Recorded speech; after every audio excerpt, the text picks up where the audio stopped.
Just gonna do a quick mic test. Sounds good to me. Give me one quick second, folks.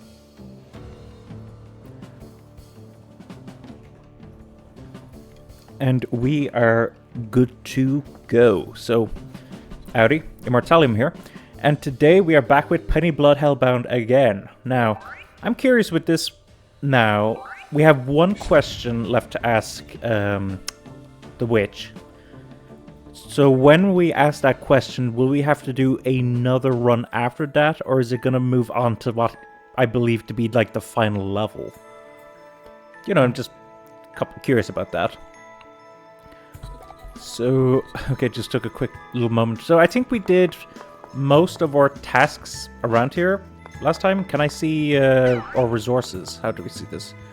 Yeah, so we have a lot of organs and stuff, but I kind of don't want to spend... Well, yeah, we need 10 of these for these. I feel like the priorities really should be these ones. Which we're going to need a lot of gold organs in order to unlock these. Come again soon. So that's just something that we're going to have to, like, work towards. And also, I believe 1,000 of the... Are they, what are they called? Are they blood stools or something? What do you seek? Well, I mean, theoretically I could buy these, but if we go back to your one... See, we still haven't gotten this, because we're not anywhere close, actually. Because I believe literally every time I've used these ones... They've, I've just, like, straight up just beaten the entire run.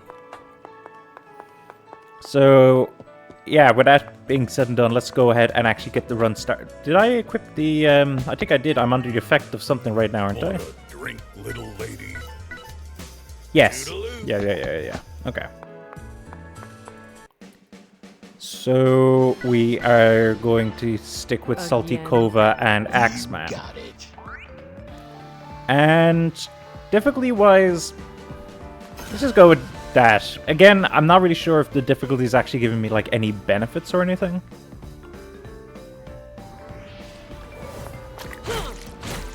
Oh, that poison's huge. Look at that, that was just point blank.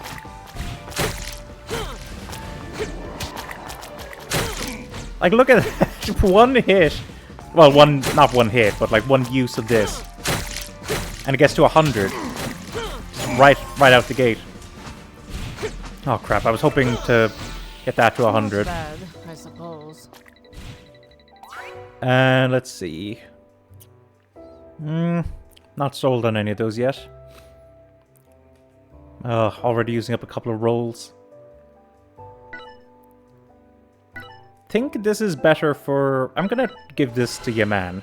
Let's see how Hellstorm works for Yaman here. So as usual, we're gonna... Oh yeah, now we're getting actually, you see, the rerolls for the stage reward and for the chain effects and stuff. But as with before, we're gonna have to start working on most of these panels early on, and then later on when, you know, it isn't as important to grab all like the passive and active skill stuff. That maybe is when that's maybe when I'll start speeding things up.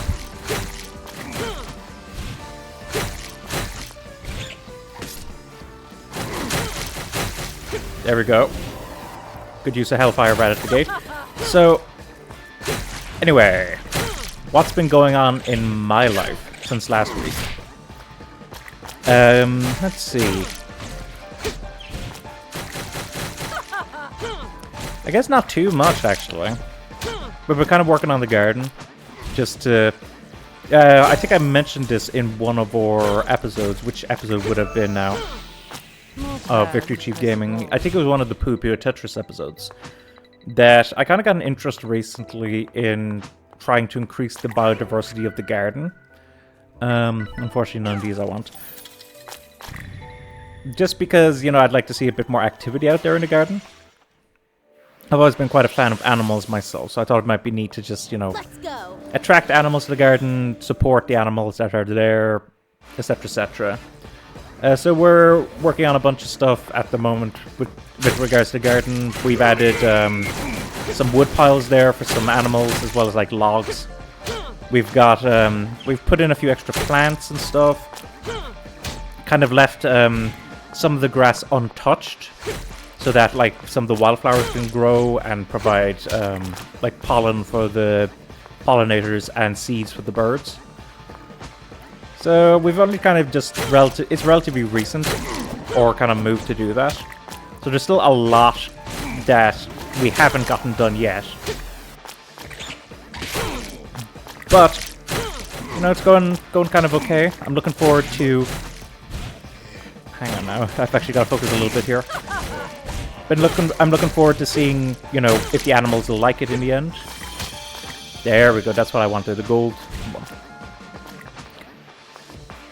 I'd love to add a pond at some point, but that's probably like quite a ways away at the moment. Right now we're just working away on the basics.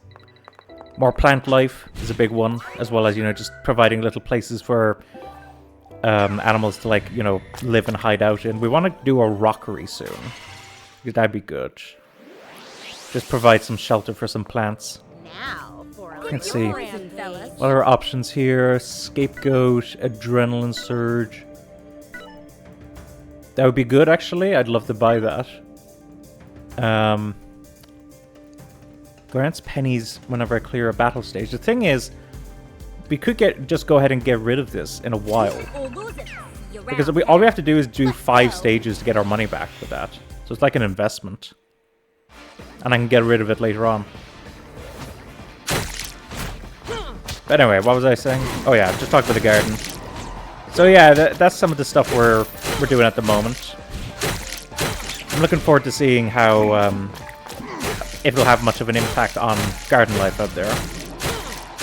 I mean, right now there's actually quite a few birds that are hanging around out there, and we've got some, I believe they're heathers at the front of the garden, and we're always seeing like bees using them, like these, you know, regular bees, bumblebees, etc., etc.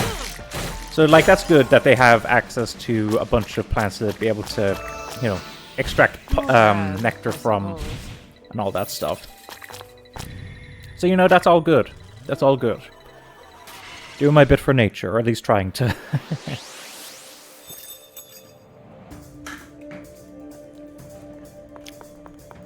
Let's go. Besides that, geez, what else am I doing? Oh yeah, so I guess in terms of other games I'm playing at the moment. So I can't remember. I mean, I was talking about Deadly Premonition last time. I remember that, and how that was a weird game. There was some aspects of it I liked, and then there was also a bunch of aspects I really didn't like. The PC port being by far and away the primary one there. But anyway, so in terms of other games I'm playing at the moment, so let's start with maybe some of the other ones I've been playing for a little bit. So Stray Blade is a game that I'm playing at the moment. I think that's what it's called, Stray Blade. It's a Souls-like game. I got it as part of, there was like some kind of Humble Bundle group, like an actual bundle that had Stray Blade as part of it. It was like a bunch of Souls-likes as part of that. Trying to remember the specifics of which ones were in there. I could probably easily look it up, but it's fine. Maybe I should try giving... You know what, let's... Then again, I like this... Okay, we'll try experiment with Axeman a little bit. But anyway. So yeah, I remember just getting a bunch of Souls-like from that. If I can remember any of the other ones I played from that bundle, I will. But at the moment, I'm playing that one. I have a lot of thoughts on it. So, because before I played it, I had actually seen, you know, some of it before in Aaron Pineapple's video, where he was, you know, Souls-likes, and he I think he was, from what I recall, kind of mixed about it. He didn't really, he hated it, but he didn't love it either. He just was kind of indifferent to it. And me playing it now, there's a lot of aspects that I think is worth mentioning, alright? So, the absolute worst part of it right now, I think, is the optimization. The optimization is really bad in that game. And I don't know why, because, you know, it's not a bad-looking game, but it's not anything special either. I can run Elden Ring at 1440p, 60 frames per second, with most of the settings set to either medium or high. Whereas with Stray Blade, I've set all of the graphical settings to minimum. I am still running at 1440p, and I'm still trying to run at 60 frames per second. Most of the time it's running like 45 frames per second. And it's strange because, you know, again, as I said, it's not a bad-looking game, but it's not on Elden Ring's level at all, in terms of, like, detail and stuff, or effects and stuff. Or even in terms of, like, area size. So, I'm not exactly sure why it's running that badly. Like, admittedly, my computer isn't super powerful at this point. But still, it should be running that game a lot better than it currently is. Besides that, there's a lot of, oh god, hang on. See, this is part of where I really want to have an ability. Oh my god. Okay, this is... crap. Well, luckily there's, like, a resurrection panel. The only thing is I'm gonna have to use a bunch of resources, unfortunately. You got it. To resurrect her, and also, annoyingly, if this turns out to be... Wait, is the Malice Dagger what I currently... No, I don't have the Malice Dagger. Okay. Let's see how much the resurrection panel costs, because I think we went past it. Is it 1,000? Now for a little Yeah, it is. Okay. Let's work away on getting money first, so that we can resurrect her. For a little rampage. Because I don't want to risk doing a skill panel and to have it be like the Deadly Rain. Okay, so where was I? Oh yeah, Straight Blade. So, the combat is a little stiff. I will say that. Now, one thing that helps is that as the game goes on, you do get a couple of extra abilities, and like active abilities as well. They're used for both purposes of navigating the world, and also, you know, as part of combat. Hang on. And... like, they definitely, like, give the battle more flow. A bit more variety, makes it feel a little less stiff, so that's good. But it takes a little bit to get to those. And, oh crap. Oh, I probably should be trying to use my abilities alright, shouldn't I?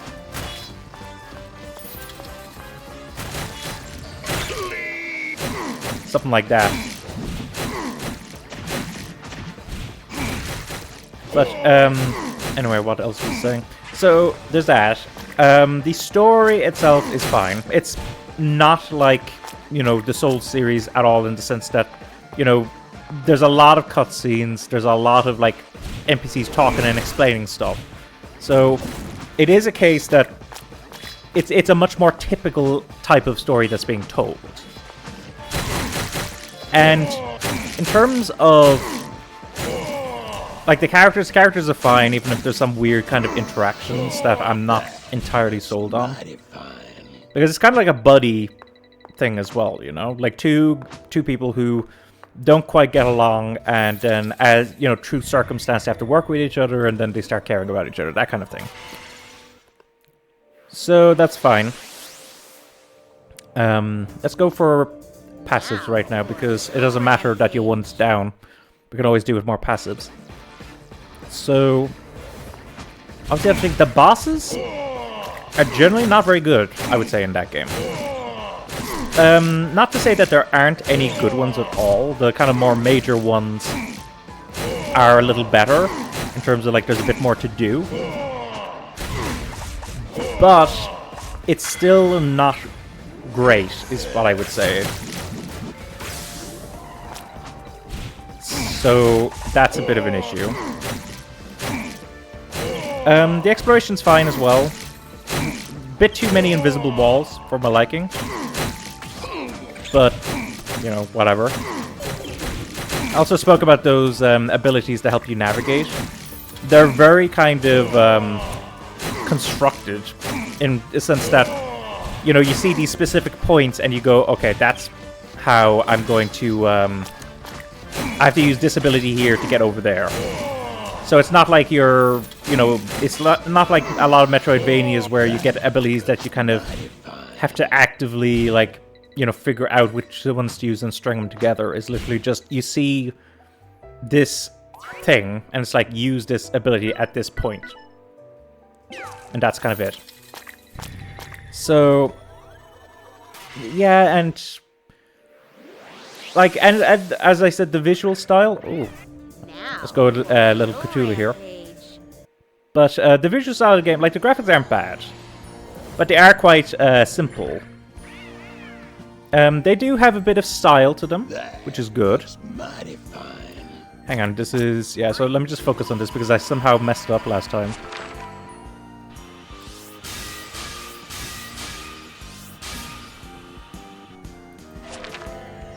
Okay, so we easily got this. Let's see. You know what? I want this. 20% movement speed increase would be kind of insane. Let's go. We're getting close to 1,000 now. We just need a bit more. So anyway, Stray Blade. You know, not the worst. I'm gonna finish it. But, like, for instance, I'm not, like, crazy about it. I do kind of like, actually, I will say this, actually, because I better bring this up. Otherwise, I might forget about it. So, they do have a little bit of the Sekiro combat system in the game, where you can do these parries, and if you parry the enemy, it reduces their, for lack of a better term, posture bar. I think maybe they call it staggers or something. And if you can get all the way down, you can do like a fatal blow, a death blow from Sekiro. And so that's kind of cool. Like, you know, it's quite satisfying to like whittle down an enemy's health. I mean, not health, posture, and to then break them. A flaw I would say with it, in comparison to Sekiro, in comparison of how they like do the combat there. So, in Sekiro, when you took health from an enemy, it would reduce the rate at which they got stagger posture back. So, like, that was a way to, like, you know, encourage you, even if you're going to try to kill an enemy through posture breaking, to still try to encourage you to at least work a bit and, you know, whittle down their health, just so that their posture comes back more slowly. In Stray Blade, on the other hand, that isn't how it works. So the way it works is that you have these specific... oh, we definitely want this one. You have these specific... kind of think of them like arrows on a health bar. There might only be one, or, you know, if an enemy has a lot of health, maybe they'll have, you know, a few of them. And when you reach them, it like staggers the enemy to, like, they basically take a brief pause of, like, they can't do anything. And that's all fine and dandy, but the rate at which their posture comes back is way too much. Like, it is. It just comes back way too quickly. So that's a little frustrating. Something that I would have recommended to them during the process is, you know, find a way to, like, have the player be able to, like, slow down the recovery of it. Or maybe, like, structure it so that it starts out slow and then comes back more quickly. Mighty fine. Or something like that. Something that, you know, makes it a little more... Makes breaking their posture a little more reliable. That's kind of how I would have... that's personally what I would have recommended. Oh yeah, and I guess the other thing that's a little weird... hang on, I better actually explain this as well, if we're talking about Stray Blade. So the other thing that's kind of weird about Stray Blade is how the character, like, progression system works. So, the way it works is that, you know, as with most, you know, RPGs and Souls-likes and stuff, you get experience and you can level up, but when you level up, you get a skill point. And, oh crap. Hang on, I gotta quickly recover. Anyway, you get a skill point. And you have this skill tree, you know. And, oh my god. Took a ton of damage there. Okay. Let me just get rid of these guys. And the thing that's a little different about the skill tree is that it's actually determined by your weapons. So as you play through the game, you can get recipes and you can craft new weapons. Most of the time, these are going to be drops from enemies, but you know there are a few where you have to get them through other ways.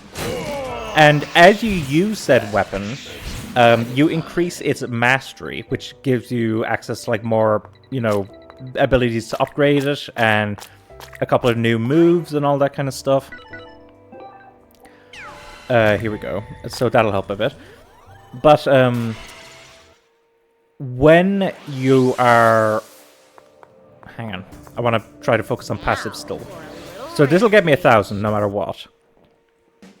So that'll be good. But when you get it to 100%, then you can go to the skill tree and spend your skill points on like upgrades. As far as I can recall, I think they're all passive upgrades. So it's like, you know, extra health, more like damage with your light attacks, that kind of stuff. Okay, here we go. There's a lot of enemies here, so let's just do this. Like the amount of gore there. But anyway, so it's like that kind of stuff. Now, that's an interesting enough idea, because one of the flaws that you find with a lot of Souls-like games, and this is something that we've kind of encountered a bit in our current playthrough on Victory Chief Gaming of Dark Souls, is a lot of people get very comfortable with their weapon. Like, you know, they're playing the game. Maybe they've like tried a couple of weapons at the beginning. Let's go. One sec, let's restore you one. Let's go. Heal ourselves a little bit here. And let's really try to get her like an active ability. That would be really good. But anyway, so like a lot of people get comfortable, and I've certainly done that with a lot of the Souls-like that I've played in the past. Like when I started playing Dark Souls for the first time, I played. I think I got a Black Knight weapon and just used it for the whole run. And you know, Dark Souls 2, I can't quite remember what weapon I picked and like stuck with throughout the game. The Dark Souls 3, I specifically remember. It's like the broadsword or whatever. So I made like a heavy broadsword, and I used that for the whole game. I remember that. Did quite well with it actually. Like for instance, I remember beating Gale on my first try using that weapon, which might shock people. What won't shock people is the fact that I shamefully had to summon for Midir that very first time. And after that, I felt quite, you know, ashamed that I had to summon. So I did eventually, like, go back, and now I've beaten Midir multiple times by myself. Here we go. This is what we wanted. Deadly Rain. And we can probably swap back to her now. Particularly now that we've got Deadly Rain. That's going to help a lot. But anyway. What else was I saying? Yeah, so, like, you know, it's a way in Stray Blade to try to encourage you to use multiple weapons, you know, and that's neat. The problem is, what it means often is if you want to develop your character, you're constantly, like, switching weapons. it's kind of like the opposite. You don't have time to Dark Souls. I mean, you don't have the time to actually like settle in on a particular weapon because you're always equipping new weapons. And so I do wish there was some kind of balance where, I don't know, maybe it could have been like based on weapon types rather than specific weapons. So that you don't have, like, you have to swap maybe a bit, but then you can like, hang on.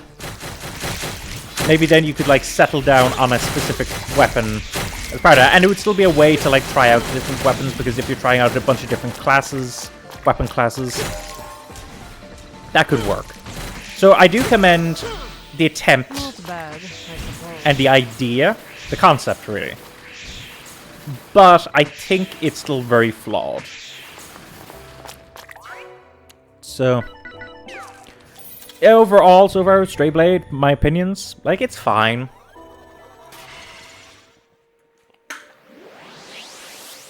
But it's nothing special.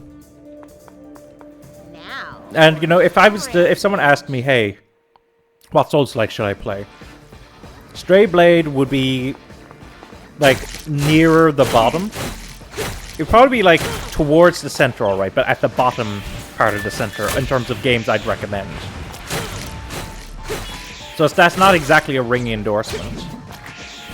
But, you know, it could be a lot worse. And I can't remember who actually developed it, but if they made more Souls-likes, I would be interested to see how they refine themselves. So, yeah, that's that one. Then, in terms of other games, so I've started playing, what's it called? It's a Kingdom Hearts game. Dream Drop Distance, that was it.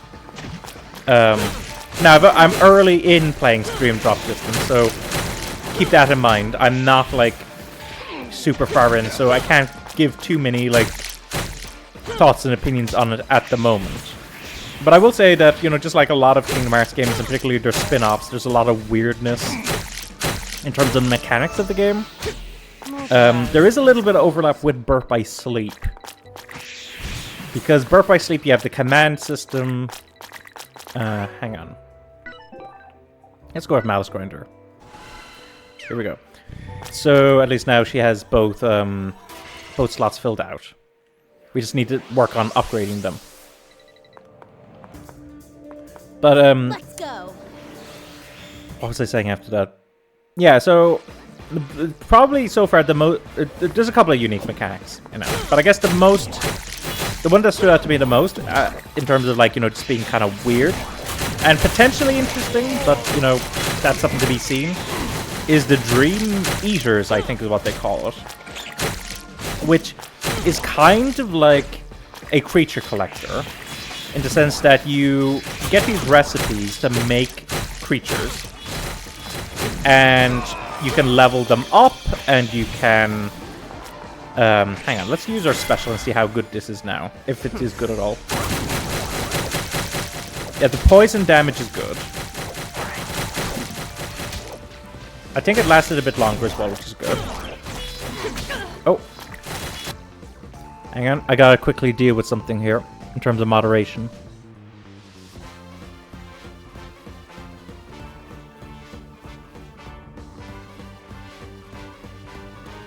But I put in a system recently, and it's working so far, so I'm quite pleased with that. Anyway. What was I saying? Oh yeah, I was talking about Kingdom Hearts. So it's definitely got a lot of elements of Pokemon to it. Or any other creature collector, really. But there's also, like, so Dream Drop Distance came out for the 3DS. And they have the way you're raising these Dream Eaters and stuff is very, like, well, not very similar probably, but like similar-ish to like Nintendogs. Does anyone remember Nintendogs? Like, you use your stylus to like rub the dog and stuff. You can do something like that with the Dream Eaters. And it's quite weird. You know, it's a little more awkward because I'm using a controller to play Dream Drop Distance. So that is a bit weird and awkward.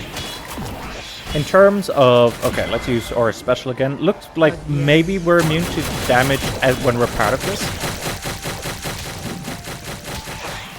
He has very low damage output compared to his one. But, yeah, so you do that. They each... So far, I've only made a couple of them. I think 3 of them.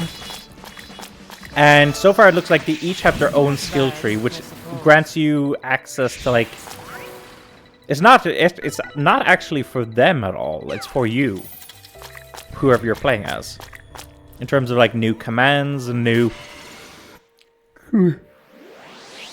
abilities and that kind of stuff.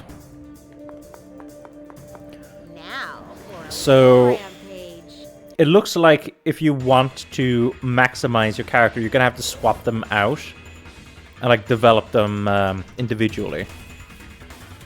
That seems to be the way they want you to do it. Similar to, I guess, to the weapons in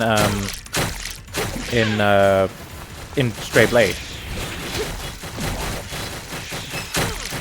It just seems to be a popular way these days of trying to get you to develop.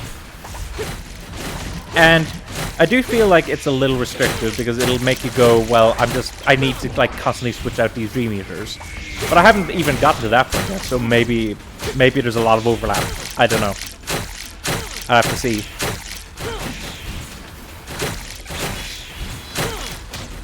But yeah, in terms of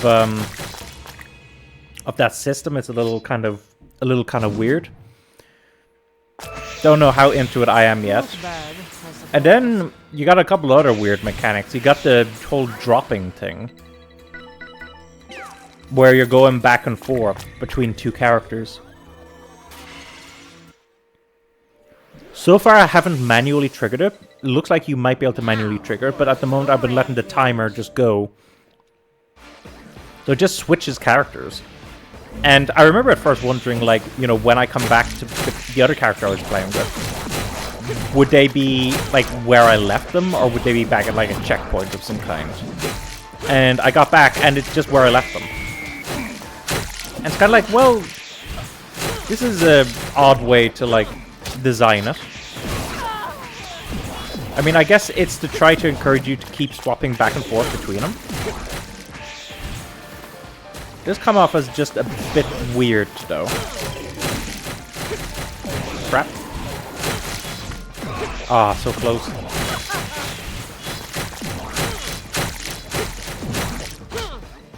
Very nice. So anyway, yeah. So there's a lot of strangeness with it so far.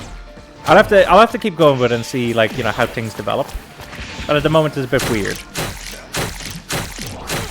And then another game that I'm playing at the moment is the Mega Man X Dive offline thing. So basically, like, I'm a big Mega Man fan. And at the moment, I played through pretty much all of the Mega Man that are on Steam. I played... At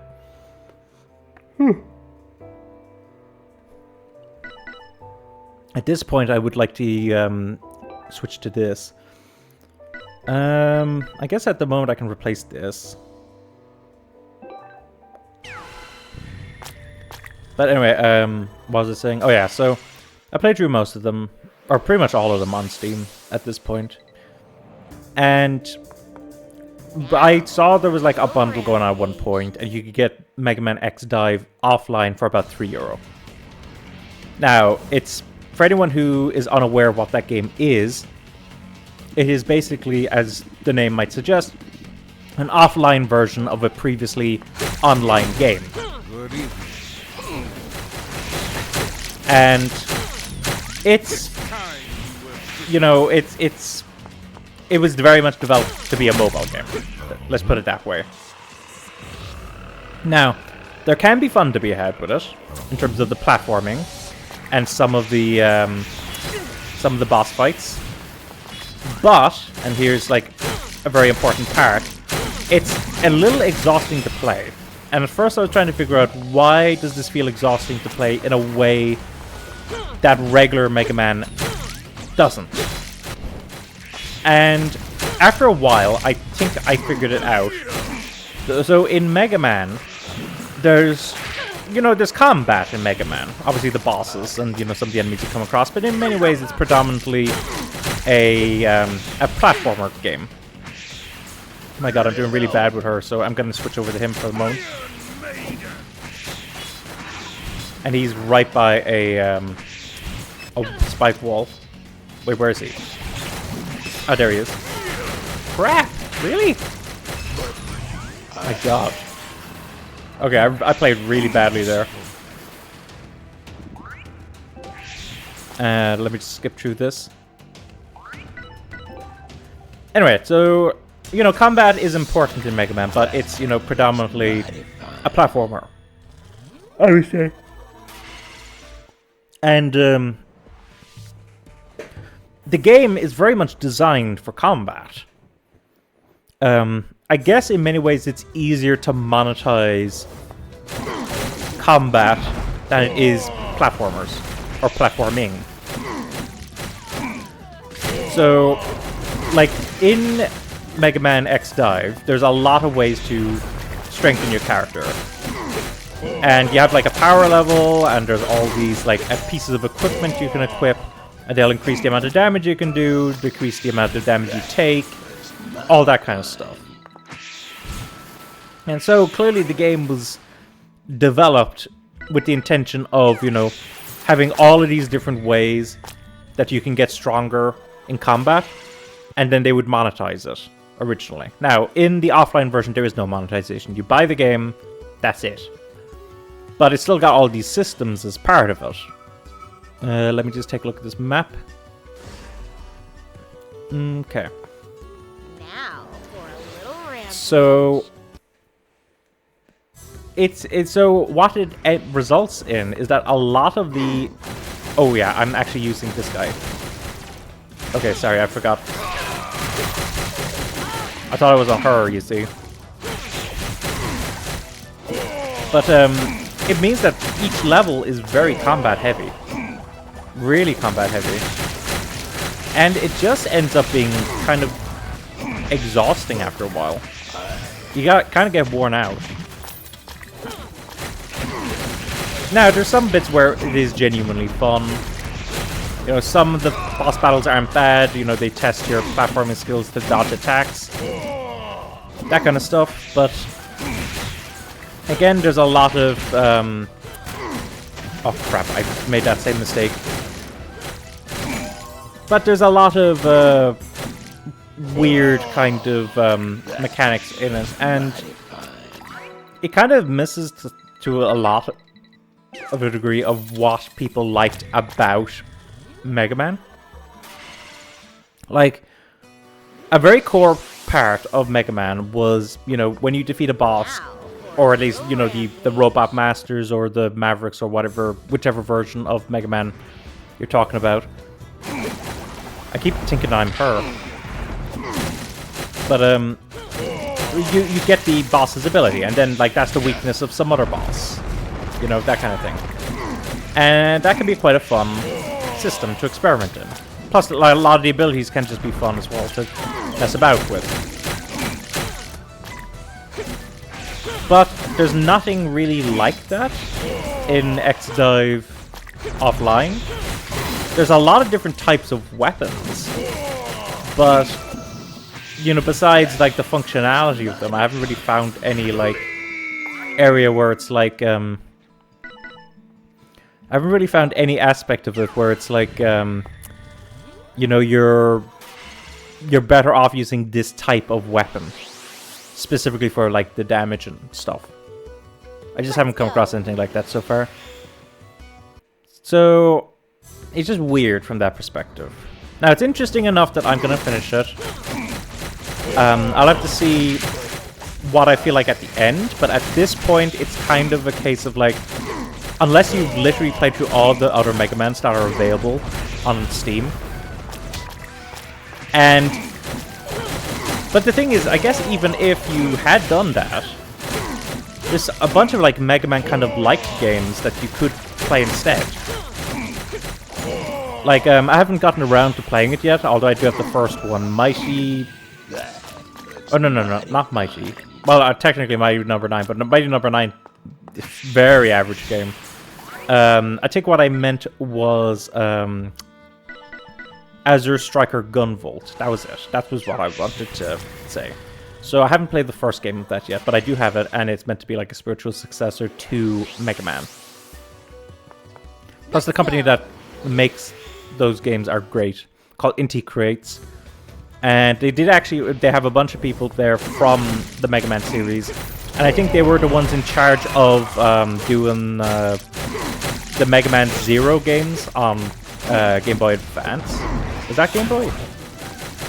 Yeah, it was, because then the sequel, the ZX stuff, was on DS, I think. Yeah, so that was Inti Creates who did those. So that's, you know, if you like those games, then, you know, you should definitely go check out their current games, because of the fact that they've got a lot of the talent from there. Oh my god. Okay, well, at least you're number 5 now, but I'm not getting any upgrades for my main one. I'll switch back over to her in the next fight as well. A lot of passives, but I really need actives at the moment. But,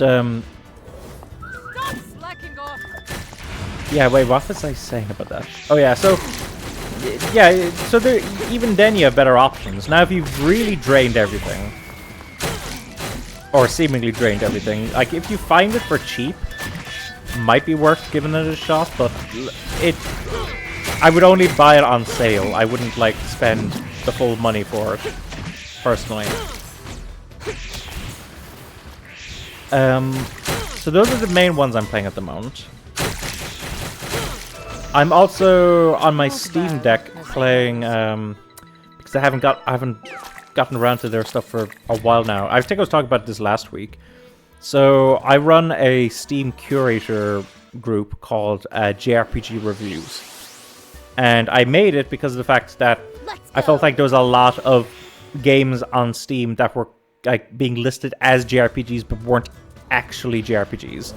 And then a lot of games as well that are JRPGs from Japan and stuff, but because they don't fit into a lot of the like tropes and stereotypes of JRPGs are like kind of not counted as part of them. So I set that up, and I remember, like, you know, it wasn't too long when I got like a bunch of followers that, you know, I got sent some games to review. And the main company that has been sending me stuff to review on there is a company called Kemco. Not bad. And I've played a bunch of their games at this point, like all the ones that they've sent me. And most of them I'm like either indifferent to or actively dislike. As I said last week, there was one that I kind of gave like a bit of a positive review, Meridian Tavern Story. But that is literally the only one that I would say that it's positive. Even then, it's quite flawed. Like, it's very grindy and stuff. So, it's not, you know... I'm not often, you know, excited to go review their stuff, because it's going to be a lot of, like, very cliche storytelling, a lot of very basic mechanics. There's just a lot of problems with a lot of their games. But I'm playing the remake, I believe they said it's a remake, Alphadia 1 and 2. And what are my thoughts on it? Well, I don't want to say too much, but it's not going to be changing my opinion too much on Kemco anytime soon. Let's say that. If you want the full story, the full thoughts of my opinions on Kemco, on specifically the Alphadia 1 and 2, wait for it to pop up on my JRPGs review curator page.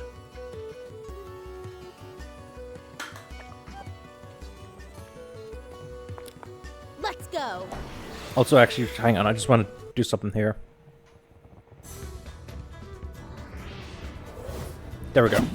But anyway. What I was saying in a way, so I'm playing through that at the moment as well. And that's kind of the games I'm currently doing at the moment. Between like all the other work that I have to do.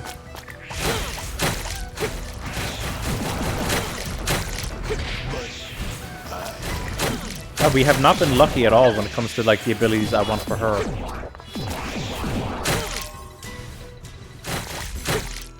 In terms of any other news, Not bad, I suppose. I mean, there's some stuff that I've been doing recently which is a little private, so I don't really want to talk about that on stream. Let's go. Yeah, so that's kind of some of the main stuff I've been doing recently, the garden and the games. Besides also, you know, work and that kind of stuff. Crap. Also, I guess I may as well bring this up because I was thinking about the fact that this game is a spin-off of a Kickstarter game. And it made me think about, you know, Eiyuden Chronicle and stuff. Not bad. So it made me think about that, and then it reminded me of something that happened to me recently with regards to that.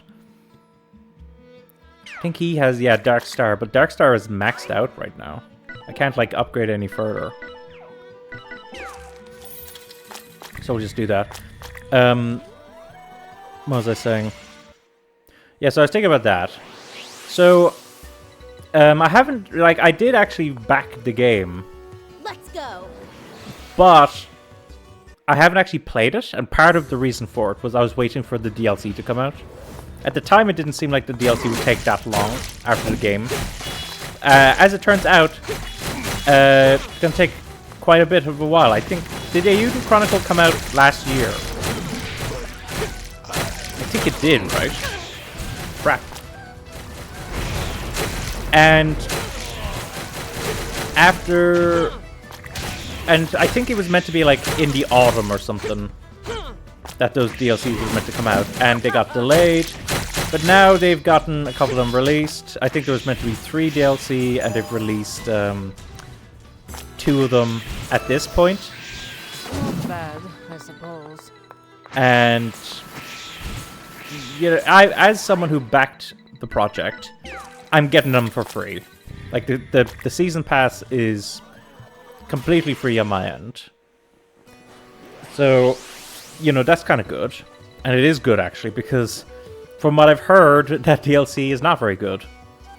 Apparently, it's just really underdeveloped so far. At least the first 2 that I've heard have come out. Mainly, I've heard about the first one. But, I've heard that the DLC is really short. And in terms of the character that it's focusing on, it doesn't add too much information that people didn't already know. Is what I've heard. Oh my god. Oh my god. Get away. So, that's a shame. And also, there's no achievements. Now, achievements in DLC, like, I always feel mixed when it comes to that concept. Because, you know, on one hand, it is kind of nice to, like, you know, be rewarded for all of the things you do in a DLC. And also to know, like, if you're missing anything. Anything significant.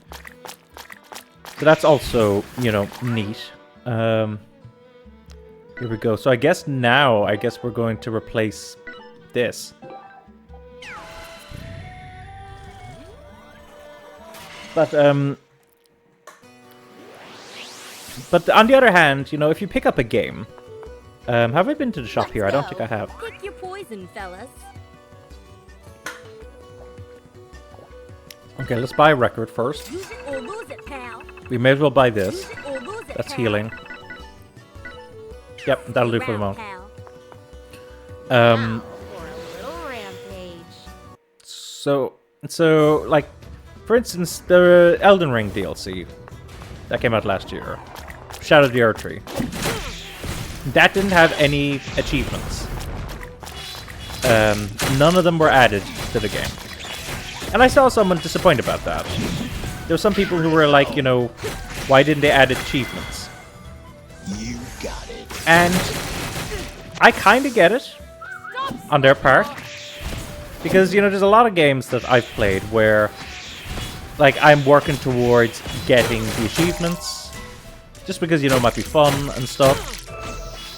But there's this, like, one little DLC that's added that has, like, a couple of achievements. So you can't get all of the achievements. And when that happens, it's kind of like, well, I'll just skip out on, you know, trying to get all of the achievements. Because I don't want to spend that much money on a DLC. That kind of was what happened with Greedfall. I played through Greedfall a while back now. I'm pretty sure it was during this year, maybe near the beginning of it. Is this yeah, survive for 30 seconds. So anyway, what was I saying about that? Yeah, so there is a DLC that's part of it. It's called I think it's the Vespe Conspiracy or something like that.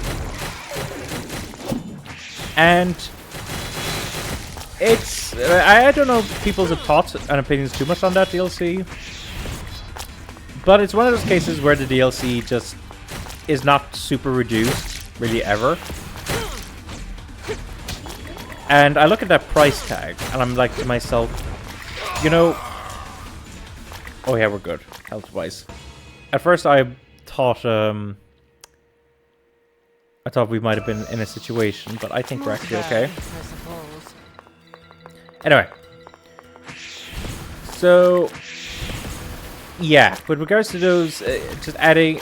plus, like, for instance, I get a lot of games these days from Humble Choice. Now, recently, I actually did what I hadn't done, I think, ever since I subscribed to Humble Choice. And that was I actually skipped a month.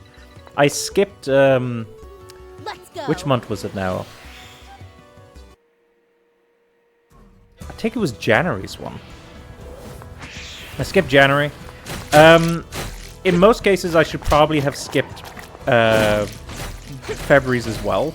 The only thing is there was 2 games that I did want in it that were on my wish list.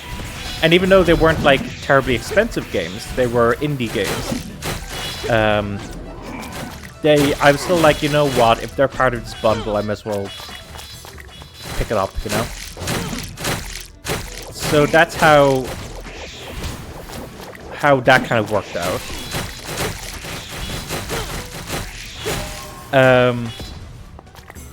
But anyway, so yeah, I get a lot of my games from there. And the thing is, most of the time, not always, but most of the time when you get a game on there, you don't get the DLC with it.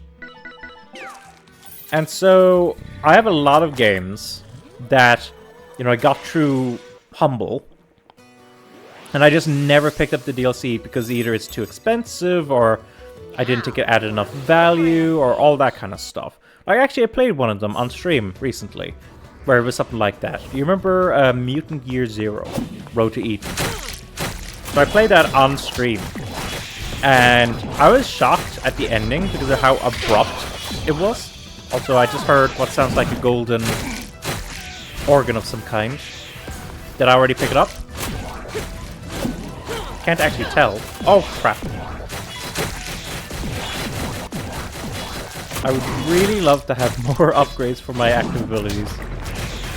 Whatever. But, oh, nice. Nice. So, yeah, so anyway, yeah, so I get a lot of those games there, and so, it's just, if they don't include the DLC, I'm probably not going to get the DLC unless I really like the game. Like, I'm trying to remember, there was one at one point where I had a game from Humble, and it had a DLC, and I decided to pick it up, but I think it was on sale at the time, which helped. You know. Now for a little rampage. Which helped me to make that decision. And I think there was also enough in that I wanted it. Whereas a lot of these games, I just kind of want to be It's not that I don't enjoy them, but like I look at the price, I'm like, do I really want to add this, you know, relatively small amount of stuff when I could go spend the same amount of money on a full game? Like, actually, a really sad one about that, it's kind of like that, is, so, you know, what's it called? I'm racking my brain now. Not bad, I suppose. What was... Oh, yes. I remember now. So, Ghost Runner. You folks know Ghost Runner at all? That is a great game. I played through the first game and the second game. The second game added some stuff that I wasn't too fond of. Mainly, I didn't really like the boss fights in the second game, and the motorcycling was a bit iffy, but the rest of the game was so good that kind of made up for that. So, yeah, there was that. But they have a DLC. I believe it's... the first game does, at least. I believe it's something like Project Hell, or something like that. That's Hell with one L, I think. And it's to do with, like, a character that you come across in the main game, in the story of the main game. That game... I mean, that DLC, I kid you not, I think is even when on sale, is more expensive than the actual game itself. The DLC costs more. It's like, why? Why are we in a situation where the DLC costs more than the actual game? Now, That just seems crazy. rampage. So, that's one that I've never picked up. Just because I just could spend the other money, the money better, you know? It's like if it's €7 or something.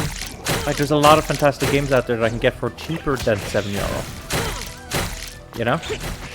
So it's just one of those situations where I'm just like, I don't really need this. It also just means then that I can't get all the achievements again. So just interesting from that perspective.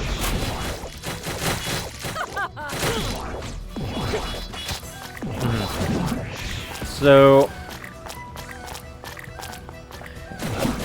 let's do that.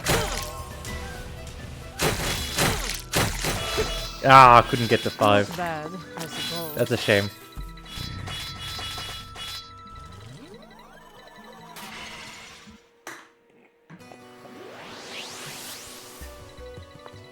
Now, At least there's like one more chance for an active ability coming up. So yeah, that's kind of how my mind process works. DLC is kind of a fascinating thing when you think about it. Like, DLC, you're always going to be constrained. Unless it's like literally a standalone DLC. But like, if your game sells 1 million copies, then the very max you could ever get for that DLC is 1 million. You know? Now, in reality, it obviously works a lot more different than that.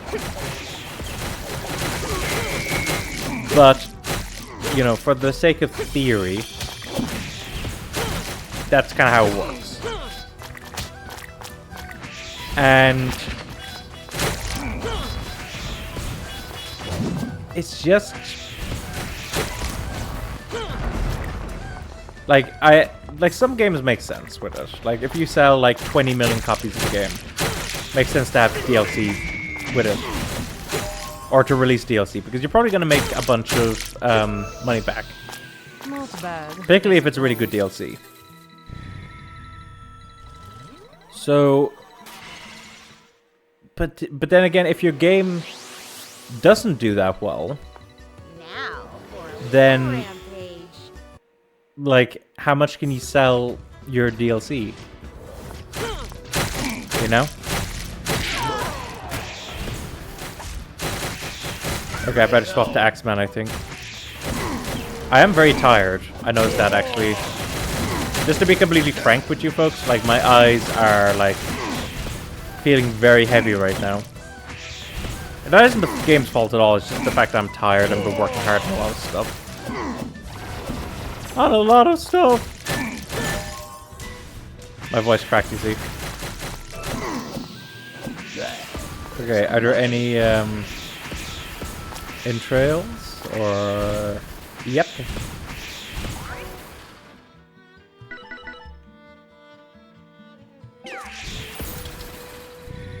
Hope I haven't gone past anything I want.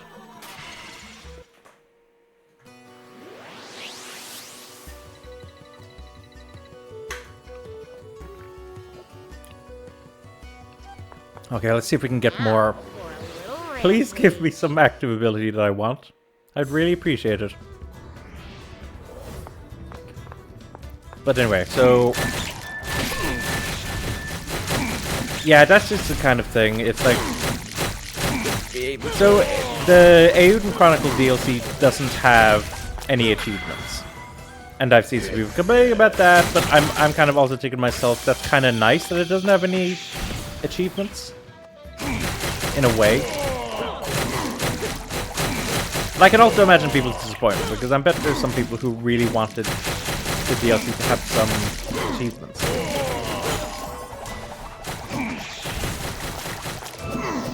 But, you know, it's fine.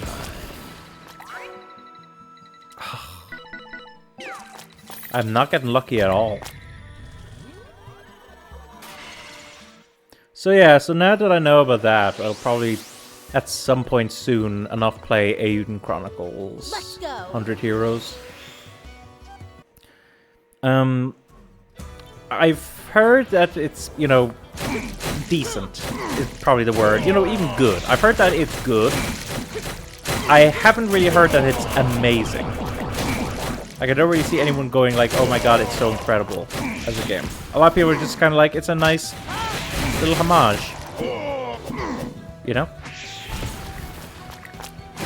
So, oh yeah, I forgot I'm him. Keep forgetting.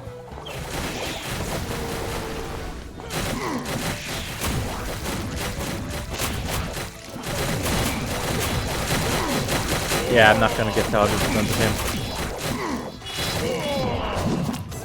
In contrast, I can get to 100% with.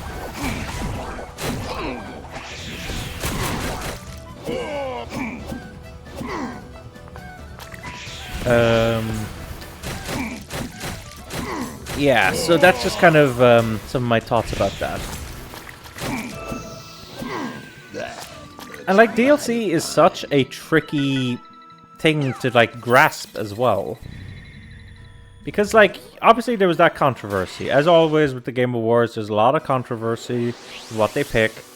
And let's be honest, the Game Awards is a very iffy show in terms of its style, in terms of what games it picks, etc, etc. There's just a lot of iffiness about it.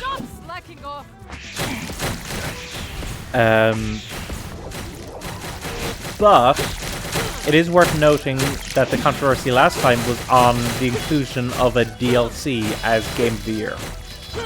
Now, I've heard a lot of arguments to do with that. And, you know, a lot of them are sensible. Like, you know, it's Game of the Year, not DLC of the Year.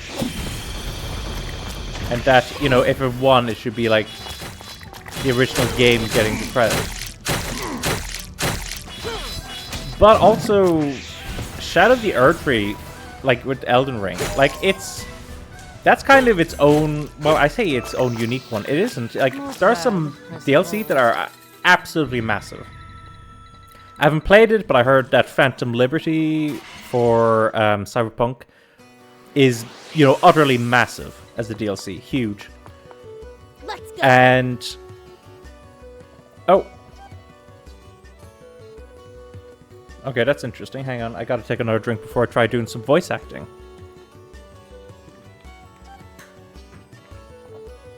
Hey, mind letting me all up in that safe house of yours for a spell? The one you called a total dump? I wouldn't ask if I wasn't desperate, okay? There's some mean-looking thugs on my tail, and I'd rather keep a low profile. I'll make it worth your while. Are you still dreaming about those Capone thugs or whatever? Trust me, I've been all over this place and I haven't run into any of them. You got it all wrong. It's way worse than that. Come on, just... ah! Good day. Oh my god. There you are, Charles. We're looking all over for you. Absurd. Oh my god, why are they all here?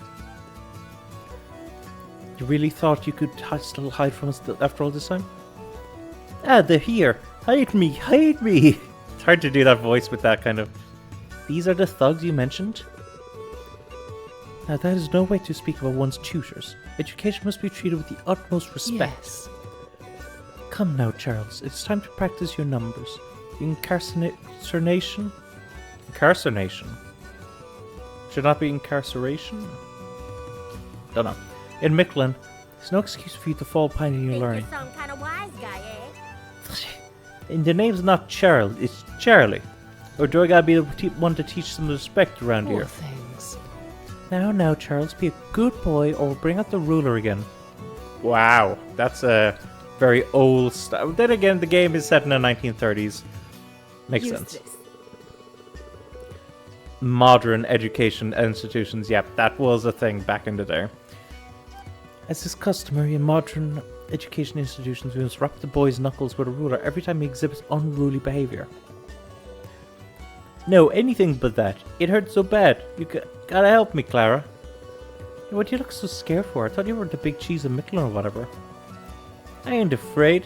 It's just, I'm allergic to school. Yeah, that's it. Huh?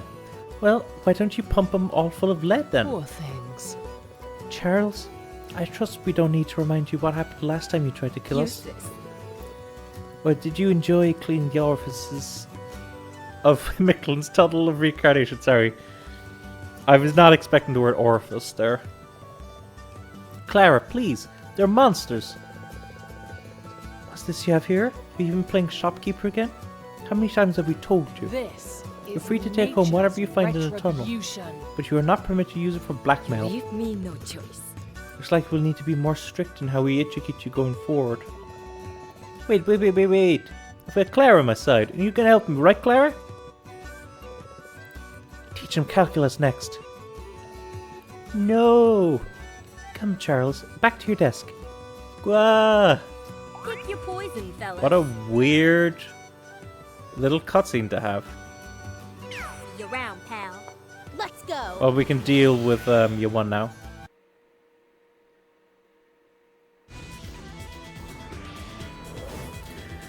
Because here's the other thing.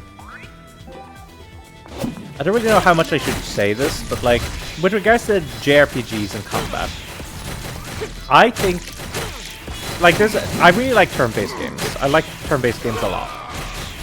There's a lot of strategy you can do with turn-based games, and a lot of control that you can have with turn-based games. Like, it's pretty much impossible to control a bunch of characters in real time with, like, command menus and stuff. It's just kind of Mother Nature. tricky from that perspective. Here to help. Let's do this. You got it. Not bad.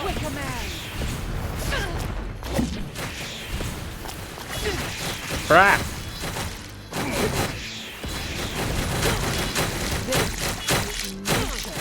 Doing a lot of damage.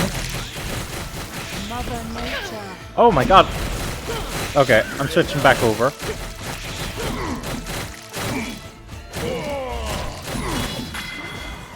Okay, probably not the best time to use this, but...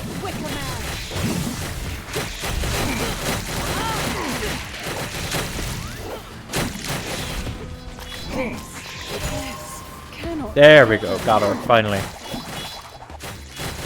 Anyway, JRPG combat. So I really like turn-based combat systems. One of my favorite from a JRPG that I've played was in obviously the ATB system from Final Fantasy. That's a classic. But you know, you're also talking about sorry.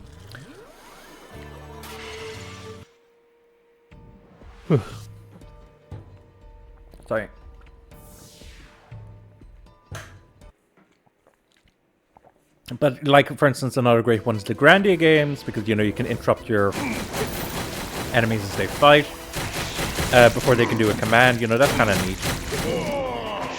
And there's a lot of JRPGs that, you know, get a lot of, you know, slack for their combat systems. So I was thinking to myself, you know, what's a way to improve JRPG combat?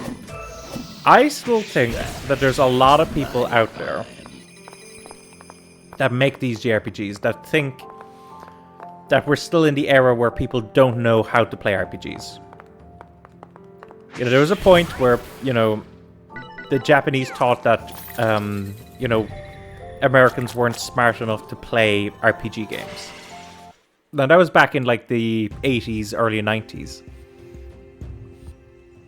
And things have changed since then. Because obviously we see there's a lot of, like, you know, very popular RPG series. You know, and they get released worldwide now, so there's a lot of good things about it. But the way JRPG combat was kind of developed was, for the most part, obviously all JRPGs have their own unique little aspects when it comes to the combat system. Hang on now. Oh, I forgot that I'm controlling Axeman.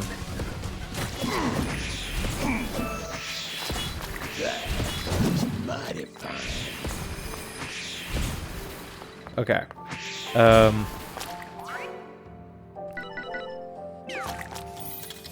Where was I at anyway? Yeah, so like so obviously in terms of JRPGs, the one that's often brought up Let's go. a lot in terms of like having established JRPGs as being popular in Japan was the original Dragon Quest game. And the original Dragon Quest game was inspired by, you know, a few Western computer RPGs. We're talking, like, based off of, like, Wizardry, based off of Ultima, you know, that kind of stuff. And at that time, because they were very complicated games, very difficult to get into, so they obviously simplified the combat system down so that it was a little easier to, like, understand what was going on. But we still kind of live in that age where there's still a lot of that. And so I think, you know, if they want to, like, you know, improve JRPG combat... Oh my god, it's all... it's all the arm. Nah, it's fine. But if they want to improve JRPG combat, I think they need to start realizing that people aren't, you know, a lot of people aren't inept when it comes to playing JRPGs. It's not like it's their first JRPG. It could be, JRPG fans are very passionate about JRPGs, and so they probably have played a lot of JRPGs.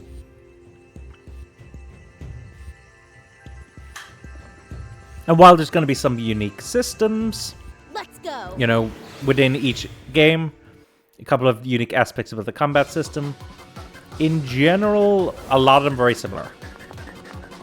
So they don't need to be told the same information over and over again. So I think, for instance, when it comes to the attack command, I think the attack should just be gotten rid of as a command and replaced with some other ones that have a bit more substance to them, that are, you know, different in terms of, like, efficiency.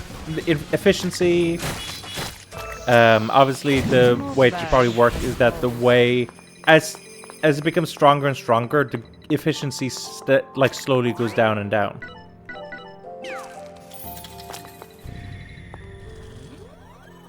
So, yeah, that's one aspect of it. Let's go. Pick your poison, fella. Let's see what my options are.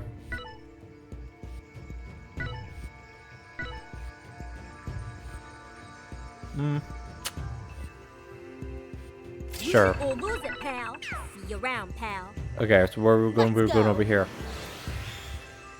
So I think it should be replaced, because part of my idea for it, this guy had two ideas when it comes to that. So one thought I was thinking about, I remember, was when I was playing XCOM, and how there isn't like a simple attack button in it. I guess, you know, take the shot is the main attack, but it's not called attack, and it is, you know, obviously there's a lot of variability to it, where it isn't necessarily a one-to-one combat, a turn-based combat style. Not bad, I suppose.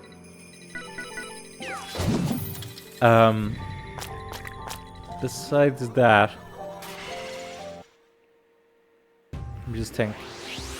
Oh yeah, Grandia was Let's go. the other one, where there is no basic attack function in it. Really, it's split up into two different types of attacks, and you know it's one of those situations where the ideal way to use those attacks, maybe about 80% of the time you want to do quick attacks because those will do multiple hits. But then, you know, if you want to like stop an enemy from doing something, then you use a heavy attack to like distract them. Careful. How much health do you have?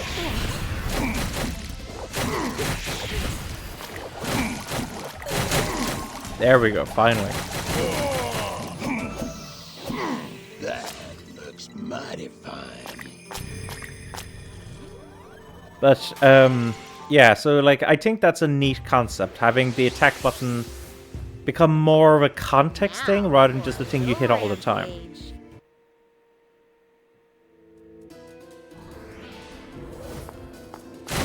God, the music kind of freaked me out there because it sounded quite different. Oh my god. Is that a bunch of barrels blowing up, or what caused the screen to shake like that?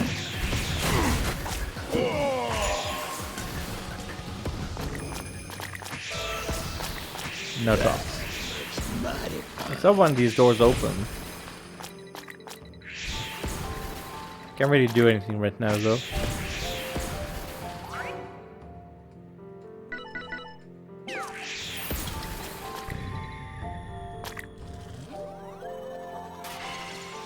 Okay, so folks, just before I continue on, I actually need to take a quick intermission and get a couple of quick jobs done. And once I am done that, I will be back. So just give me a quick moment, folks, and I will return to continue the run.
And we are back. Let me just make sure the audio sounds good. And we are back.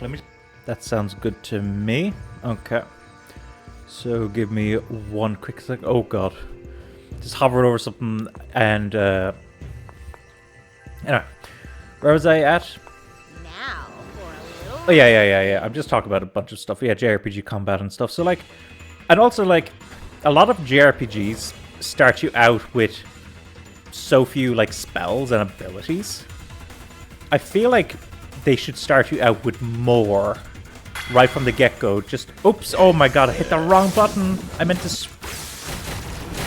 Oh my god! I meant to swap, but I hit the wrong button. Shoot! That was really bad. Oh my god! This is a lot of enemies, by the way.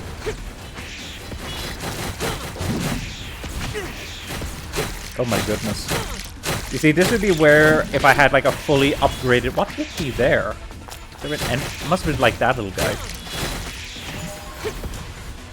But this is where if I had like a fully upgraded Deadly Rain, it would help me a lot.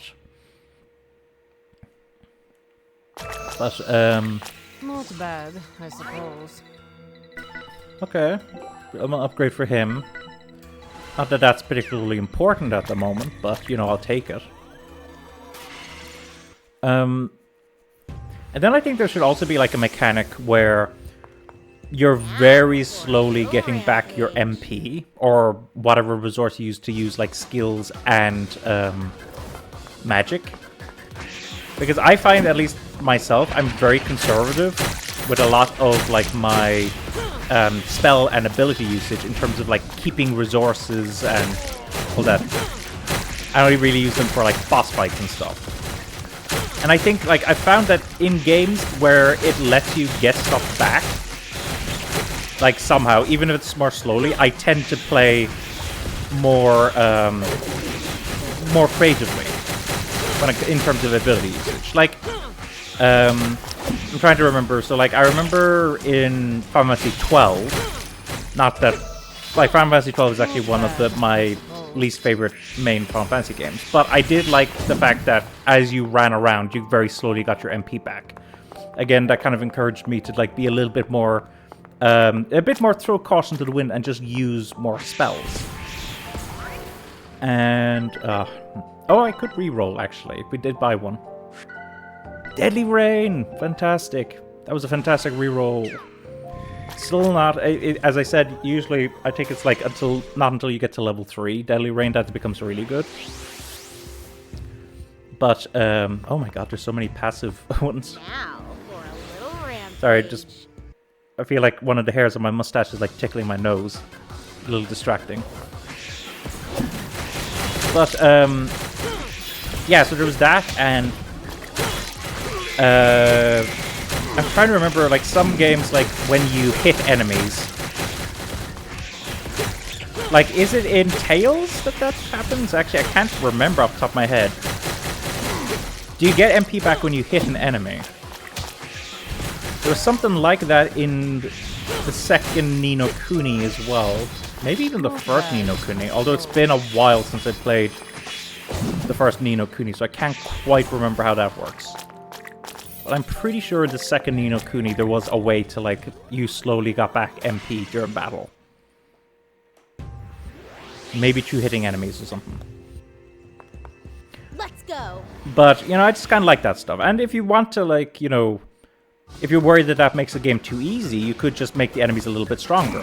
Like, really encourage that use of magic and stuff. And you would still keep, like, stuff like that covers your magic still very valuable.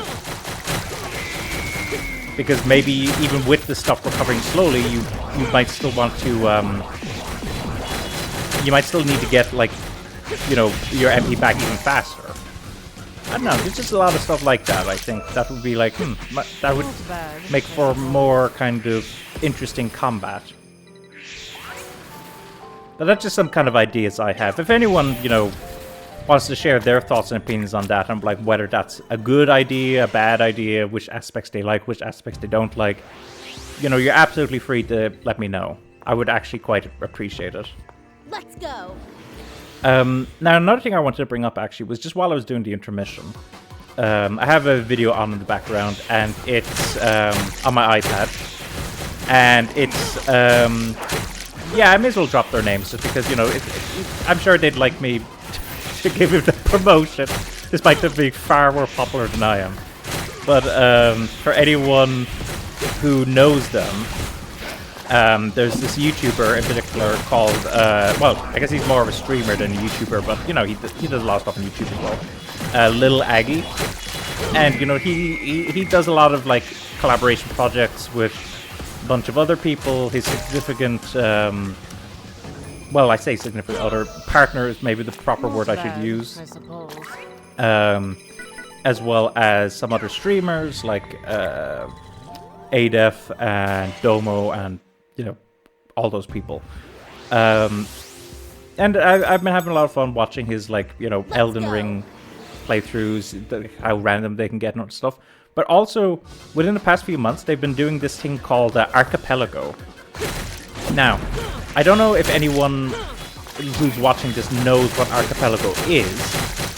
I certainly didn't until I came across, like, one of their videos. But it seems really cool to me. It's basically a randomizer. But, so you have different participants playing different games. Or, well, it doesn't have to be different games, but usually it's more fun if it's different games. And so they're playing, like, these different games, and they're randomized. But the thing is, you can unlock things across games.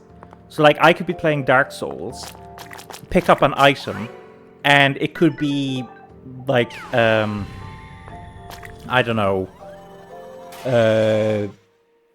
what was one of the games they were playing? It could be, like, a key in a Zelda game, you know? Now. And, you know, that would go to, like, someone else who's playing that Zelda game. And it's like, oh my god, now I can make progress. And it just seems really cool as a concept. Really cool, actually. It's kind of insane, actually, when you think about how cool it is. But I would love to, like, do a stream of it at some point. Just, like, to just find some other people who want to do, like, some Archipelago. Pick out some games and just do, like, a big stream of it. I think it would be super fun. In terms of games I'd be able to do that for... Hang on. I'm trying to remember their official list. So, like, I would be more comfortable doing a game, obviously, that I've played before. Obviously. Because then, obviously, I'd know a bit more about, like, how things interconnect and, you know, what I need to progress and some of the basic mechanics of the game, etc., etc. So, like, I know Dark Souls 3 is there. So, like, I'd be way up for, you know, Dark Souls 3. That'd be kind of really fun. I was talking about Kingdom Hearts a while ago. So they have the first and second Kingdom Hearts games available there as well. So again, I'd be way up for doing that as part of an Archipelago. They have Hat in Time. Again, that would be really cool. I'd be willing to do that. They have bad, I suppose. Is it the first Final Fantasy? I think it is. If that's the case, then yes, I could also do that. You know, there's a bunch of other games there. I'm trying to remember at least one other one that I could play that I have some familiarity with. I'm just kind of racking my brain now. What was another one that they had that I've played and that I could do a randomizer of?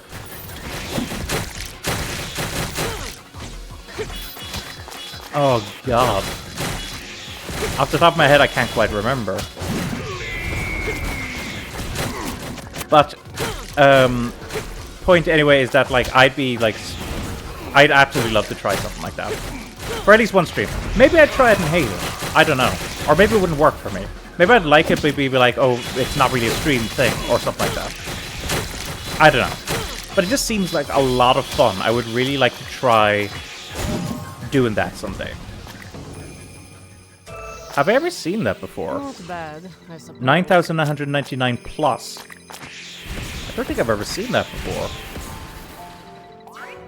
Interesting. But yeah, I think that'd be a lot of fun. Now, there are some games that aren't on that list. Maybe they're in beta, maybe they're not, I don't know.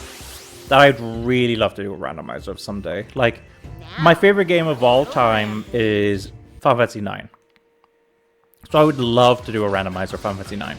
How it would be structured, I'm not 100%. Because, you know, if you can't do like a level select thing or something like that, sometimes they, or like it's open world or something, sometimes they make some modifications so that the game runs a little differently in a randomizer. Because, like for instance, in Kingdom Hearts, I suppose. they don't have it be as linear as it would be if you were playing the game normally. Like you're able to select more worlds, you know, right from the get-go and all that kind of stuff. Now, I think the worlds you can set it so that it's randomized, so people have to unlock the worlds for you. But it's still, you know, really interesting from that perspective. So maybe they could do a similar thing with that. Maybe that's part of why it's not there. Maybe they're struggling to figure out how to best implement that. So, but like, obviously I would love that. I would love to see the first Dark Souls, obviously. See, the first Dark Souls game, like, definitely top 5 games of all time for me. Maybe even second best game of all time for me. Like, second favorite. I'm not sure. But I would love to, oh my god, to do that. Actually, I just remembered, they have a couple of Mega Man games in that list as well. So actually, like, for instance, I recently played through a bunch of the Battle Network games. They have a Battle Network game on there, so I could totally do that. That would be quite interesting from a randomizer's perspective. I assume it would include stuff like, obviously the chips that you can equip. Probably would include some key items. As well as, like, maybe some of the upgrades, like, yeah, the programs you use to upgrade Mega Man in those games. That could also work. That could be quite neat. And then I think they have some of the classic platformers as well, like Mega Man 2. There, I'm trying to recall what might be randomized. Maybe, like, the weapons, the boss weapons you can get and stuff. Maybe that's part of that as well. I don't know. But I could certainly do those as well. I just think there's a lot of games out there that could work really well with. And then there's some that I don't know about. Like, I didn't watch it, but I saw that Aggie did a stream of Resident Evil 2 Remake as part of Archipelago. And I was thinking back to that game, I was thinking to myself, how well would that work as part of a randomizer? Now, maybe it was structured different, because as I said, I didn't watch it. I don't know, I was just kind of hoping at the time that they would do a kind of compilation video like they did with, it went on Chris's channel, that was how I found it in the first place. But Like, I was hoping they'd do, like, an edited version of that. So far as I can tell, they haven't. That's the only edited version that they've done so far. Now for a little rampage. So, you know, I haven't seen that, but, like, for me, it's just a bit hard for me to imagine how that could work. Just from the structure of that game. I mean, some Resident Evils, like, the original Resident Evil, I think could work quite well. Because it's not open world, really, but, like, it's like, you know, you have this big mansion, and you can just, like, kind of run around and unlock things. So that could work quite well. Resident Evil 8 could work well as well, because, you know, you're kind of running around that village. If you structured it slightly differently, so that Bad, I suppose. you could... so that not so many of the doors were locked right from the get-go. And, like, if you could structure it as well so that you didn't, like, sequence break, per se. If you did, like, an area later on that, oh my god, we're gonna get this to 5. That's huge. But if you could, like, yeah, go to a later area and then come back and, like, do another, like, an earlier area Poison, fellas. later. You know, that kind of thing. See you around, pal. That would be quite kind of rad. Like, that would be a rad way to do Resident Evil Village. That'd be cool. In terms of... I mean, I'm trying to think of some point-and-click games, and I'm just trying to figure out how you would even do that. Because, again, usually with point-and-click games, there's a very specific structure to them. Now, actually, there are a couple that I can think of that might actually suit that well. Actually, you know what? Day of the Tentacle might actually work for, like, a randomizer like that. Like, because of the fact that it's, you know, you've got 3 different timelines, and you can go back and forth, and they're all kind of, you know, based around the same house. That might be a point-and-click game that might actually work with a randomizer.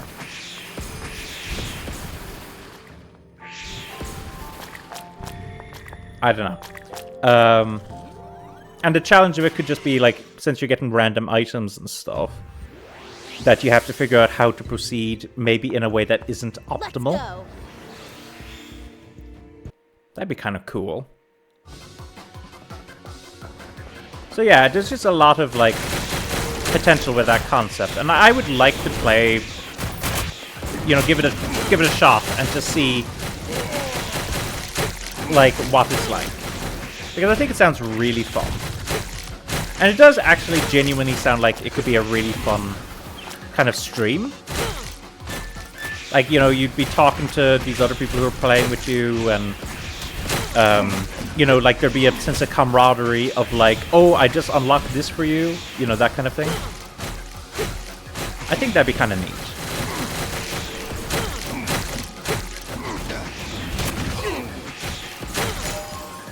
Yeah, so, just, you know, if any, like, streamers or people interested in streaming happen to see this video, I don't really care if you're, like, you know, a big streamer or a small streamer, just as long as you're, like, a streamer who has, like, a little bit of a history streaming, then I think that would be, you know, a really cool thing to do.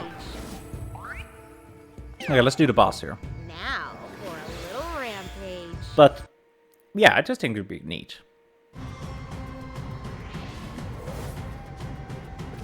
What other games would be good? I don't think they have it on the list, but another one that I could imagine being quite good is Darkest Dungeon. Or, like, having a randomizer.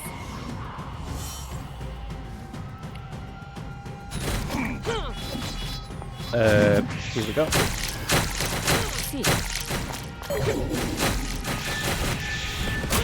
Hang on, I should be able to... Yeah, there we go.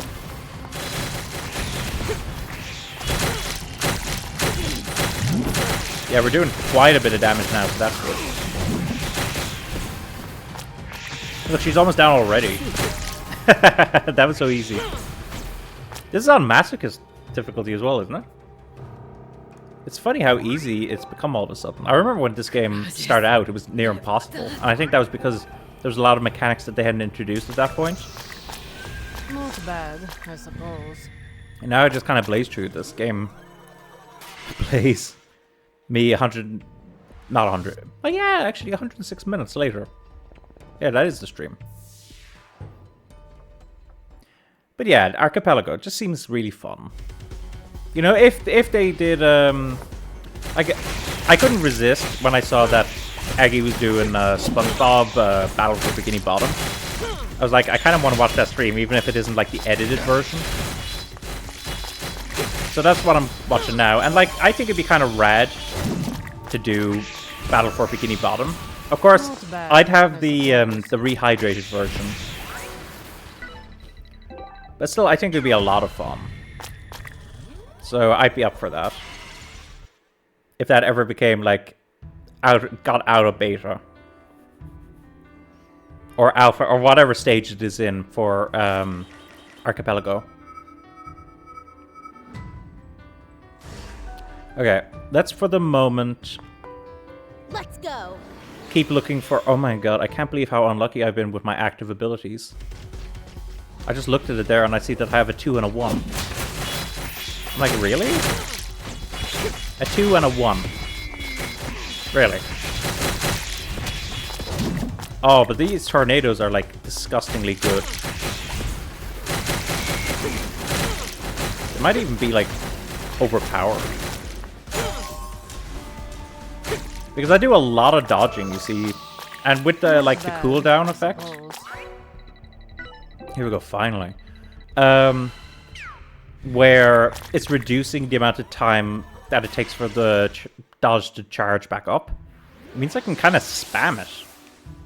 And it sends out like an insane amount of whirlwinds that do a lot of damage. It just shreds them, really.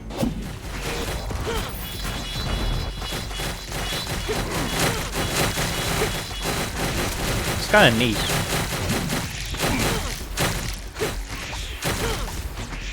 Yeah, what other games would be good for Archipelago that I've played?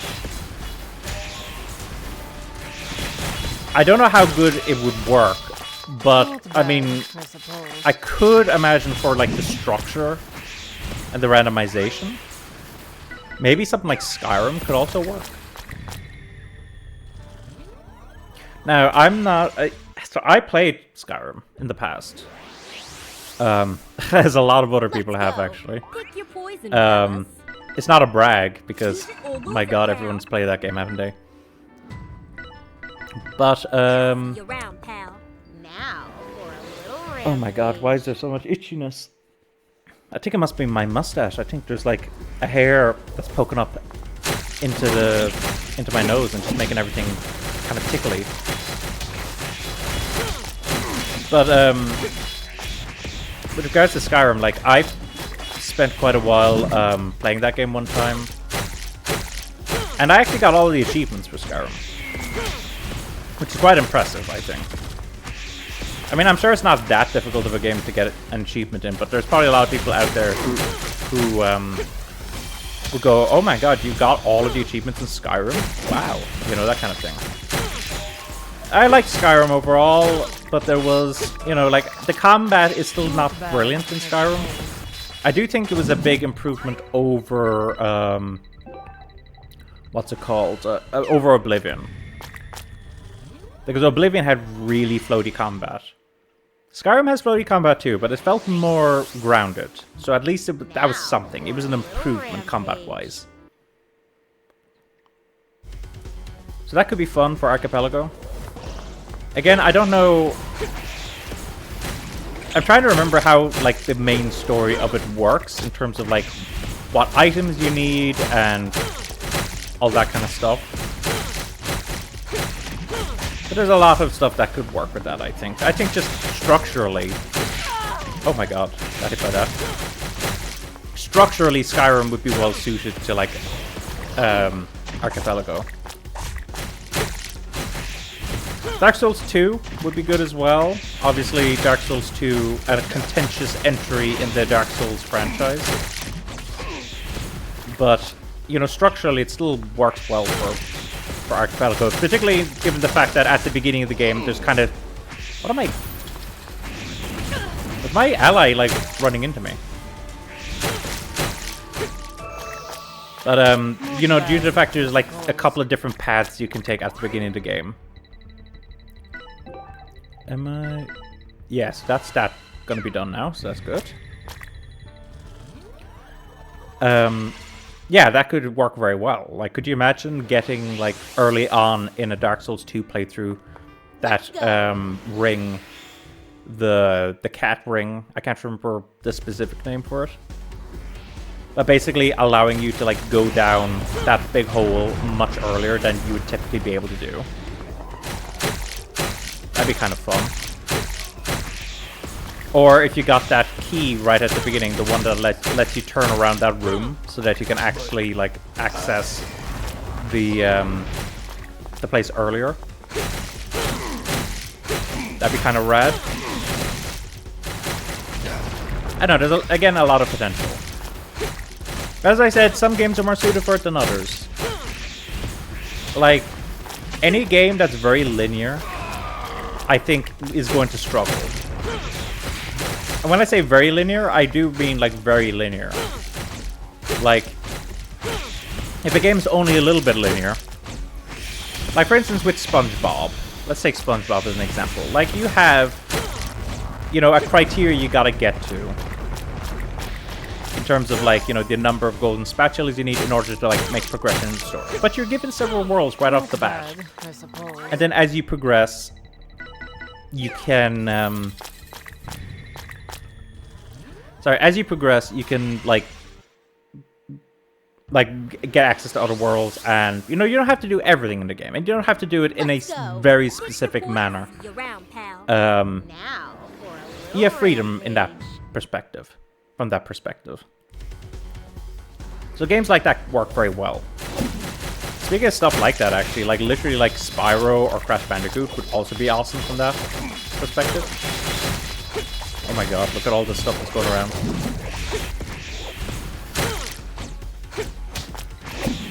There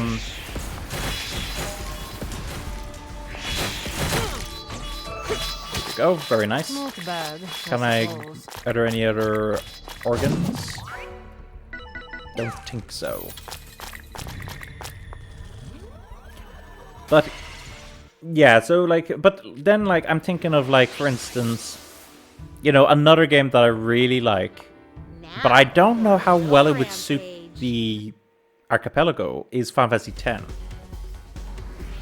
Because that game is very linear. Like, it starts out very linear.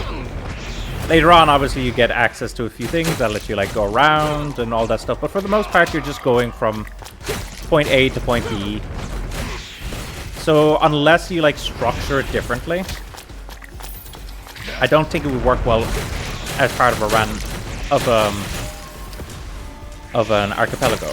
Now, maybe you could do something really creative. Maybe you could have it be, like, quite linear, but do something with the sphere grid.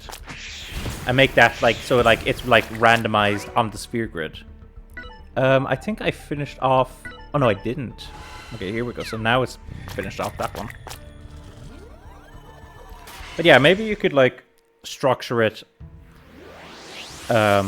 like that, so that instead of it necessarily being, like, where you are and how you progress, it's more like the abilities you get access to. Maybe that could be fun. I don't know. Again, it's just a really cool concept. And it seems relatively early enough. I don't know when they actually started, like, developing that system. Because again, that is actually an insane system. If you think about, like, how complex it must be to, like, synchronize a bunch of different games and to have, like, put in drops into different games that will then activate stuff elsewhere. That must be, like, crazy, like, difficult to do. So it's just really cool.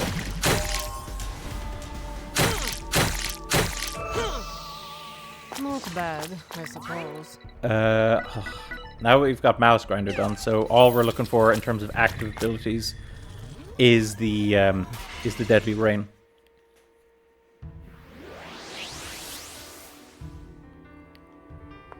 I want to see what this question mark is. And then we might head straight for the boss on this one. Even though my passive abilities aren't fully upgraded and neither is my deadly rain, I do kind of want to make progress at this point. Again, I don't know what's going to happen once we ask that last question. Are we going to have to do another run?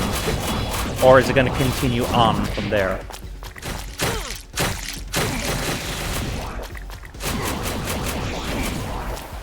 But yeah, let me know, folks, about your thoughts on all that. It's just a really cool idea. I like it a lot. God, I keep thinking that there's loads of enemies left, and then all of a sudden it's like stage cleared. Like, oh, okay. Didn't realize it. You know?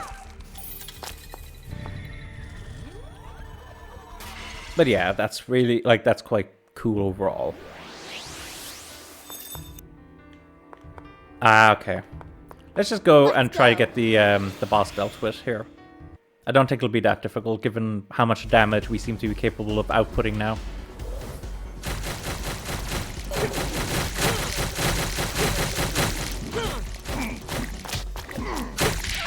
Oh my god. Still got the 100, so that's good.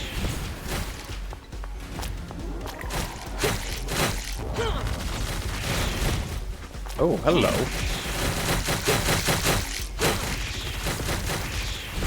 Get out of the way. So yeah, also let me know like what games you think would suit a randomizer, like an archipelago randomizer.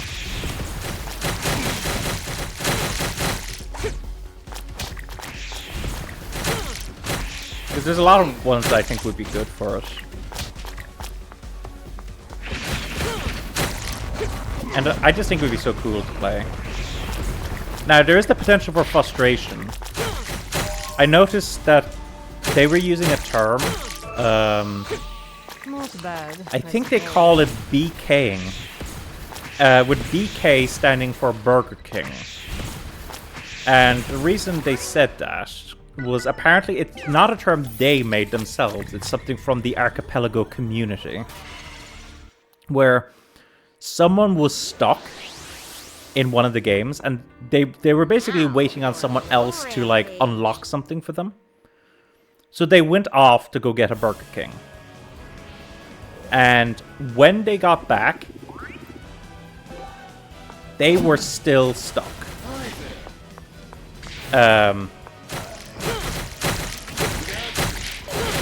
So I think that's... And so there is potential for frustration from that perspective. But it's just, you know, even so, I mean, with most randomizers, you're going to get frustration. To some degree. Because it's a situation where the game never intended you to actually be able to do what you're doing. Here to help. Oops, that was the wrong one. I wanted to hit a different button. Oh my god. Okay, I'm getting comboed really hard here. I was about to say.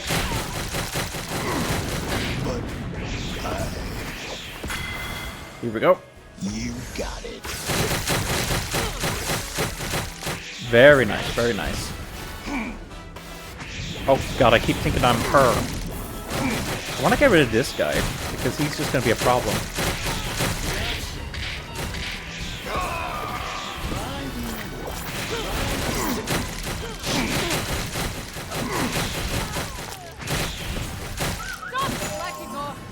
There we go.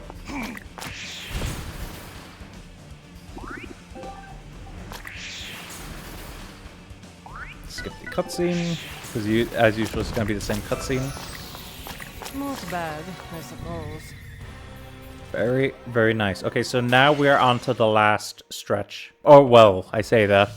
If it turns out there's a level after this, which, based on some of the lists I saw in, like, the hideout, very much implies there is a stage after this, or at least a bonus stage.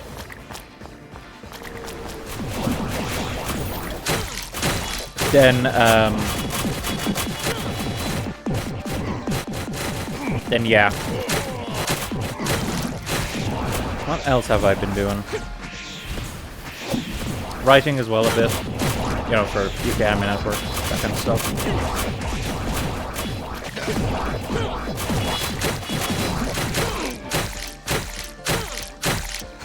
Editing, obviously, for Victor Chief Gaming. The editing process actually takes a surprisingly long time. A lot of people probably wouldn't think that. But like, there's so much adjusting when it comes to like the audio levels, when it comes to like just cutting out things where like things are slow, or we're talking about private things, or you know, all that kind of stuff. It just takes a while because I've got like, you know, we'll finish a day of recording and I'll have like well over 7 hours of footage to edit. Now, Which is kind of crazy when you think about it. 7 hours. And I'm sure with movies and stuff, you've got like, you're dealing with even longer probably. Like all the different takes and all the deleted I was gonna say cutscenes, deleted scenes. Just funny from that perspective, but oh my god. Oh, I got. Oh my god. Oh, laser.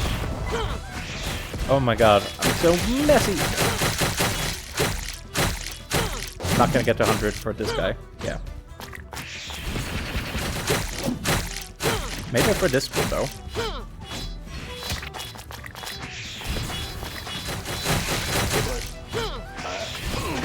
Oh, and there's still at least one more. Okay, that was not as clean as I would have liked. Not bad. But what can you do?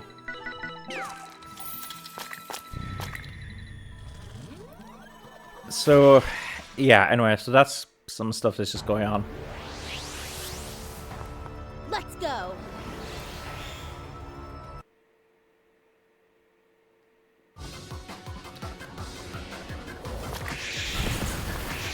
This music was different, so I was just wondering, was that like... Was it like a bonus level or something? Oh my god. Okay.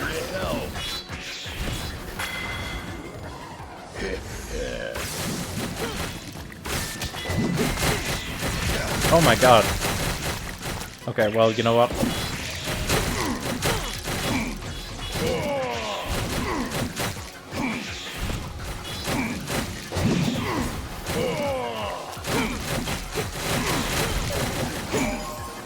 Okay. I have to switch back to her now. Not bad, I suppose. Any organs? Looks almost like that's an organ in there, but probably isn't. It's probably a fish. Ah, here we go. Brain. Okay, finally. So that's where Arrow Rain, Deadly Rain, sorry. I keep on calling it Arrow Rain. Deadly Rain starts to get really good. Let's go. Pick your poison, fellas. You buy this. Lose it, pal. Buy that. Or lose it, pal. And that'll do for the moment. See you around, pal. Let's go.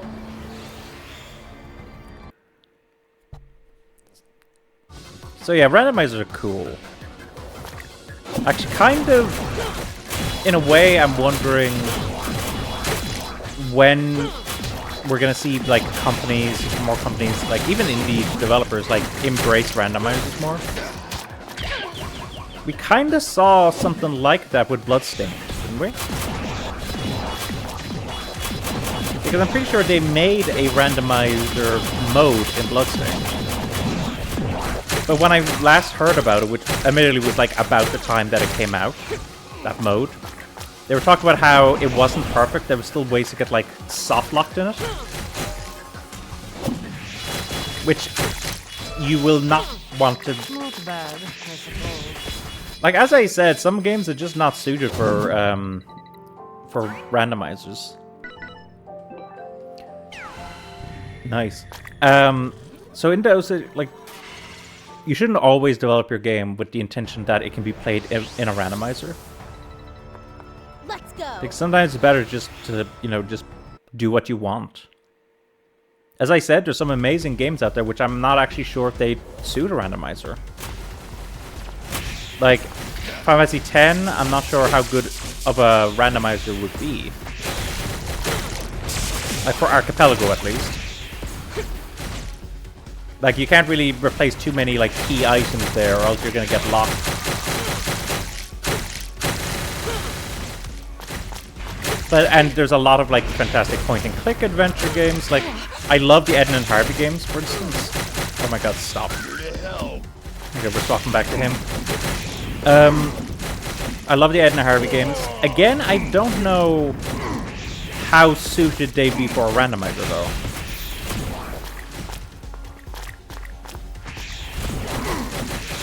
Certainly, the first one might work, mainly for the silence section. But like, there's some bits near the beginning and the end where I just don't know how well that would work as a randomizer. And then besides that, like the second game, it's again too linear, I would say.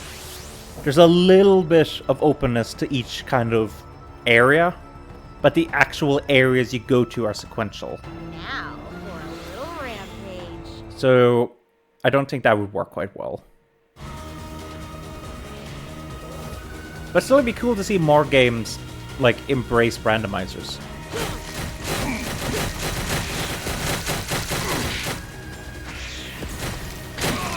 Oh my god. Okay. I'm gonna swap to her because... Oh my god.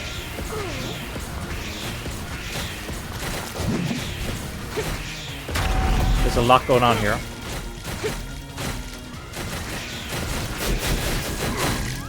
I think I got hit there. Never stop fighting for my family. Here to help. I wonder, can I still hit her as part of this?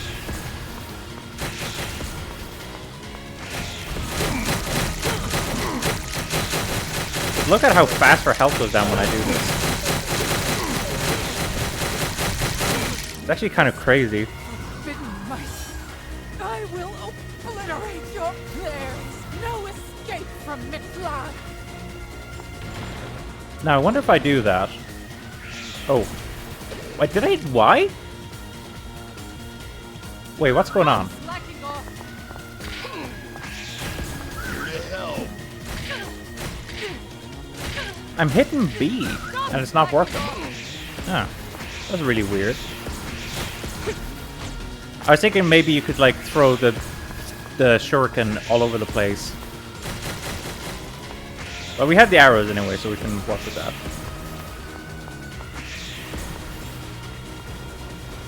And there's probably one more on the inside, right? Yeah, there. Oh my god.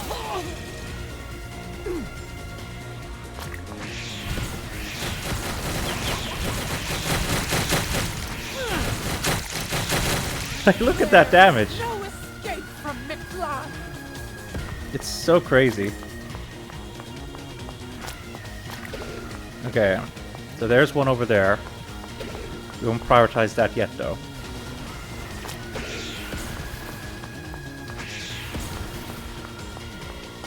I think the whirlwind can do it. Yeah, that works. Okay, that's a lot of tigers.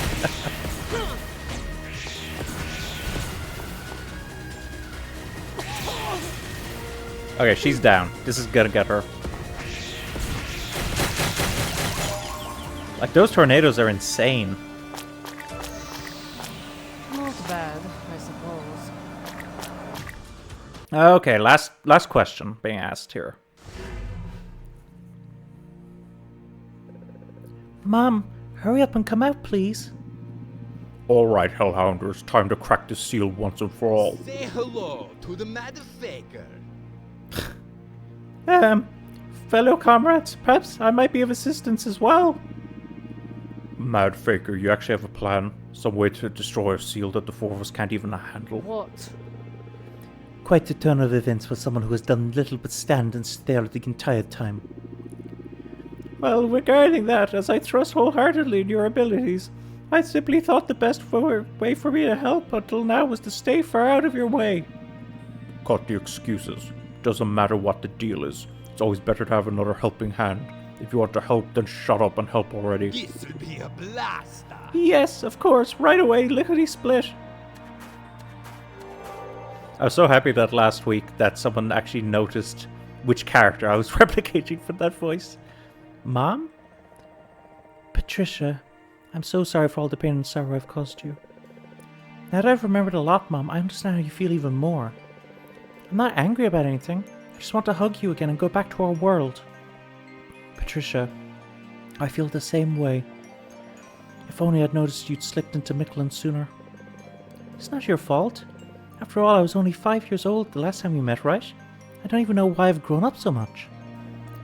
Neither do I, Patricia. Perhaps you've developed an ability that goes beyond even my comprehension. But for now, as long as you simply focus on listening to your heart and believing in yourself, I know you will find the answer in time. I'm proud to have you as my daughter, Patricia, and I trust you from the bottom of my heart. Mom, still something I need... Yeah. How was I born? You said I was born in Micklin, right? But, like, why? How was I born? Well, Patricia, your birth was entirely natural, really. I met your father, we fell in love, quickly got married, and had you not long after that. The Silver Star medal is his, isn't it? Why can't I remember anything about him? I bet he was really nice if you married him and all. Your father's name is Michael. In late 1912, I went on a short vacation to Mexico and Central America after finishing the final touches of Micklin's expansion. I met Michael when I was in Panama. He was love at first sight. He wasn't just handsome. He was the most courageous man I'd ever met and possessed such a strong sense of justice. I felt like we could always trust him. I felt like... Either I or we is missing there. We could always trust him, no matter what came our way. Wow. You inherited that stalwart heart of his, Patricia. Really? You think so? Of course. I recognized it immediately. Michael was born in Texas and joined the army on his 18th birthday. He spoke fluent Spanish since his parents were immigrants, so he was often sent abroad. He happened to be on a short break as well when I met him in Panama. Timing really is everything when it comes to these things, I suppose. We married in 1913, sorry. You were born not long after on August 28 in 1914. I retired from most of my Micklin-related duties when I fell pregnant, aside from keeping it alive with my magic, and left its management to the four magi. And, while this may sound overly indulgent, but never went back after I had you. I just wanted to share as much time as I could with you, Patricia. We spent every single day together. Of course, some weren't very happy about my extended absence, but every day I spent with you and Michael was nothing but pure bliss. Oh yeah.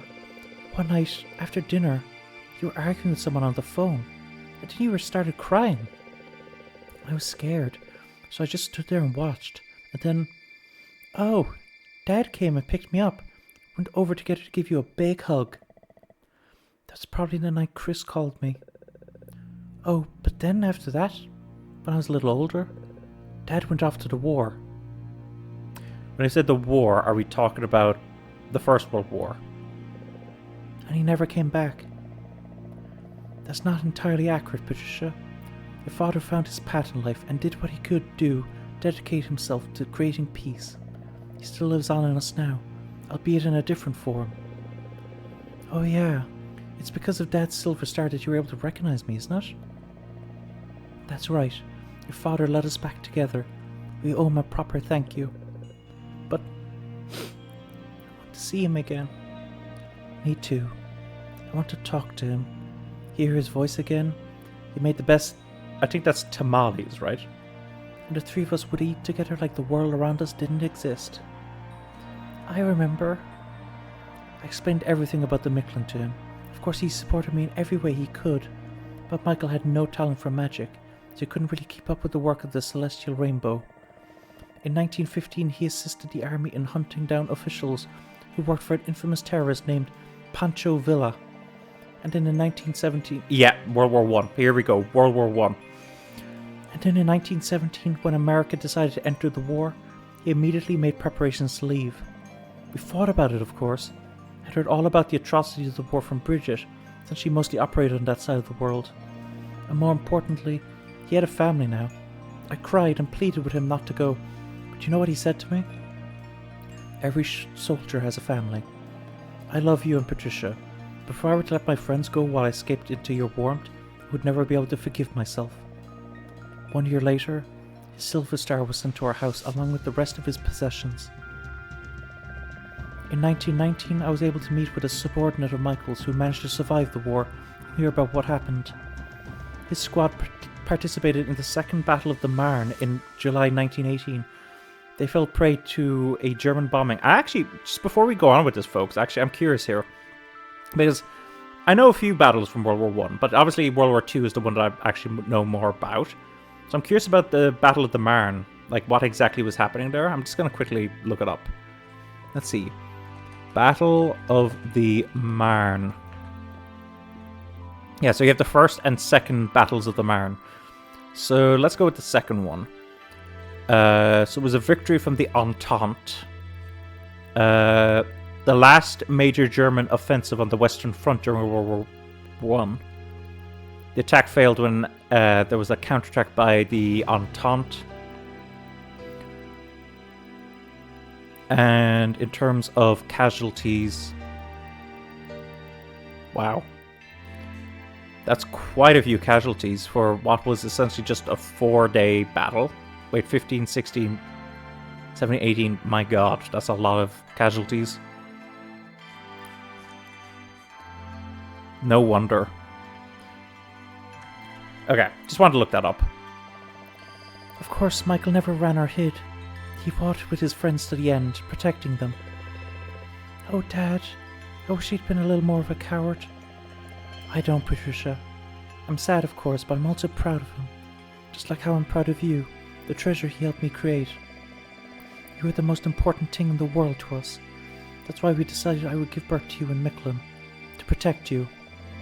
Even from the womb, I could tell that magic flowed through you, just like it does me. And I knew without a shadow of a doubt that connecting you with this world that I made would be the safest thing to do. You were probably right, Mom. This is where I ended up after nearly biting the bullet myself, after all. Very true, Clara, but Micklin is... I'll always love you. All right, Mom. that's it. Oh, okay. She sounds a little more angry at this time. Well, I guess the first part would be softer. Mom? God damn it! Let's go. But I'm pretty sure I asked her everything I wanted. I should be able to connect myself to Micklin now. Arrivederci. Pesky little seal. Take this, and help yourself to a little bit of this. My trusty staff lusts for your blood. Sorry, I don't know why. But the voice and then that line at the end there really made me chuckle. So he didn't really have a plan after all. Hey Micklin, this is Clara. Micklin, come on. Can you hear me or not? Of course not. Your voice is as puny as you are feeble, human. And now you shall die, once and for all. Shut up. I'm trying to talk to Micklin. Micklin, please help me. Help me save my mom.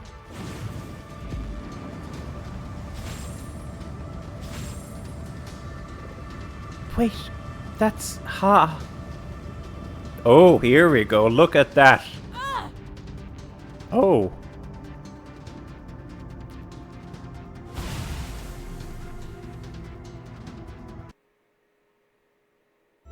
Okay, so it looks like we might need to do at least one more run, it looks like. Just now, it was only for a moment, but I feel like something really amazing could have happened. Could have? How many more tries is this going to take? But I remember just about everything now. All my memories of my mother, my father, the Celestial Rainbow, even Micklin itself. Which means you're super powerful now, right? Right? You've truly remembered everything, Clara? Every last piece? No, wait. There's one last thing. A memory that only exists within me. A A truth that only I know about. After the bombing, what did I do? How did I grow up and find my way back into Mictlan? Good point. That, my dear, is a story that only you lived, which no one here in Mictlan could possibly know about. It was locked inside of me, and only me. But how do I pull it out? Clara, you just answered your own question. It's already inside you. Remember your training and believe in yourself. My mom told me the exact same thing. Don't compare me to that fractious witch. Now, come on, Hellhounders, let's get a move on. Feels like we're on the home stretch. Oh yeah, I keep forgetting that the credits pop up each time. Again, I'll look at the credits once we're actually done. So for the moment, I'm fine. Total amount of blood loss, that's not bad. Yeah, respectable stats.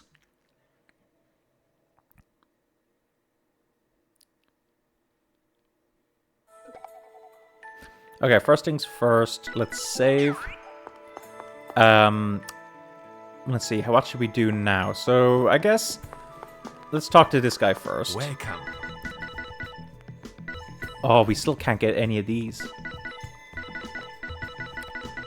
Now, we could... Maybe I'm wrong. Maybe Crystallized Sin is really good, but like this, right now, this seems like a terrible deal to me. Could... Yeah, let's buy this. Thank you. Do come again soon. Just for the moment. Let's see. So, looks like that uses all the same one, which we only have one of at the moment.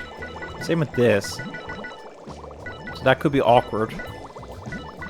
Man, we'd need a lot more of those. I think I might have been able to buy one from the merchant in the first level, but unfortunately, that didn't work out. Okay, let's see what we can pick up here.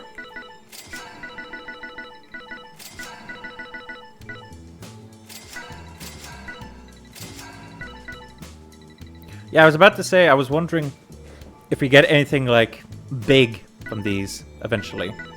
Looks like for here we do.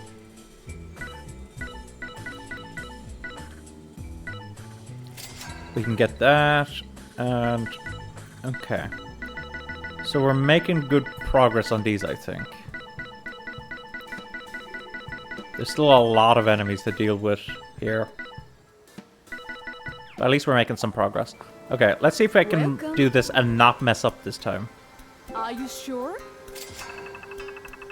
Giza. Chop.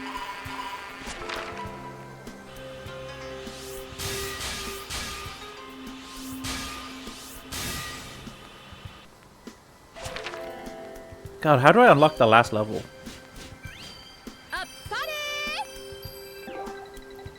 Do I have to get, like, all perfects or something to unlock that hard level? I'm not sure.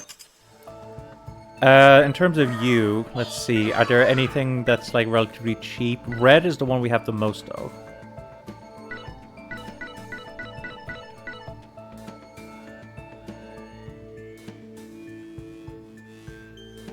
You know what?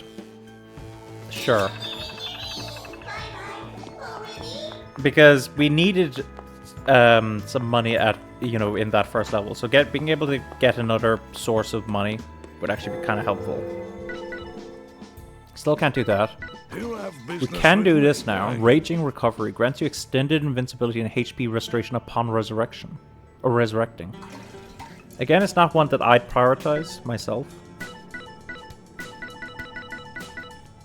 We can also do this one. Which, as niche as that is... Man, it costs a lot now. Well, now Okay, I'll have to come back to that and see how much I have at the end of all this. In terms of weapons... What do I need for you? Also, what's the deal with this stuff? Oh.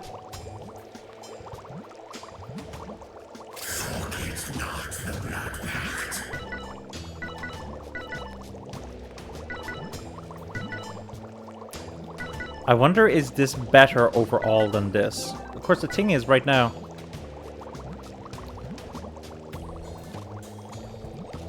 That'd be kind of nice. But we don't have a... We're actually missing a soul fragment right now. We could upgrade you again.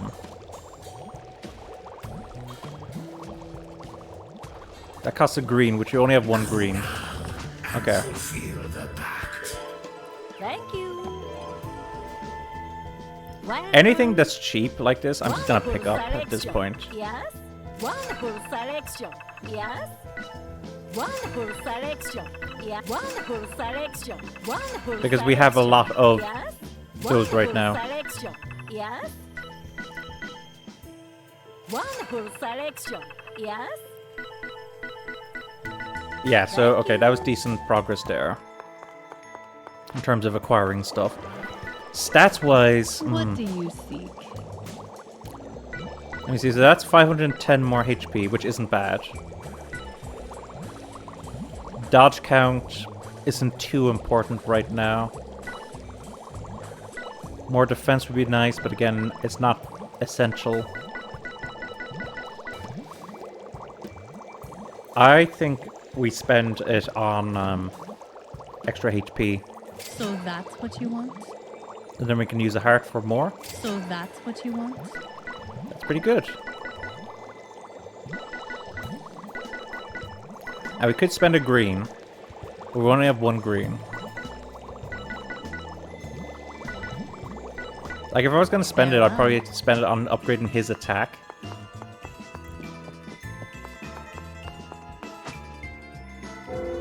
But let me just see. So this... You know what? Let's buy one of these. I haven't bought one of those for a while. Hell Boost. Grants temporary HP and attack buffs until time runs out. It's square, so that means it's an active ability, right?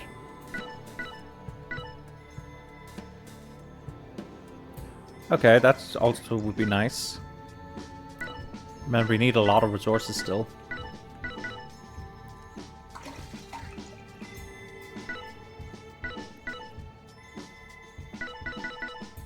My god, I wonder how, like, best to, like, farm stuff.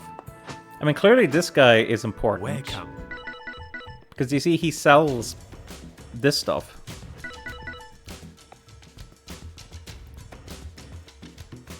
We need more of this for that, but I could buy one now. But we have two already. Actually, we can buy a soul fragment. May as well do that. Should I spend one to get another Crimson Medulla? I probably need one in the future, and we'll probably get more in the future, so... And it'll change next time, so I won't be able to pick it up then. So the Crimson stuff doesn't help me too much right now.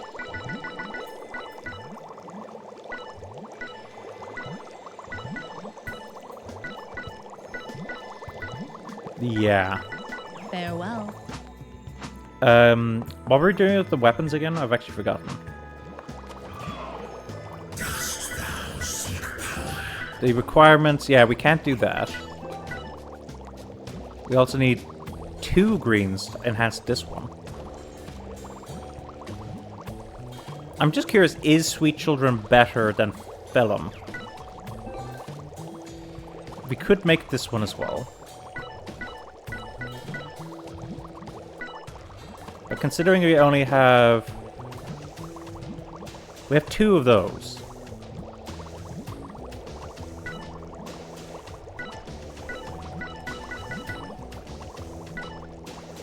Teddy bear?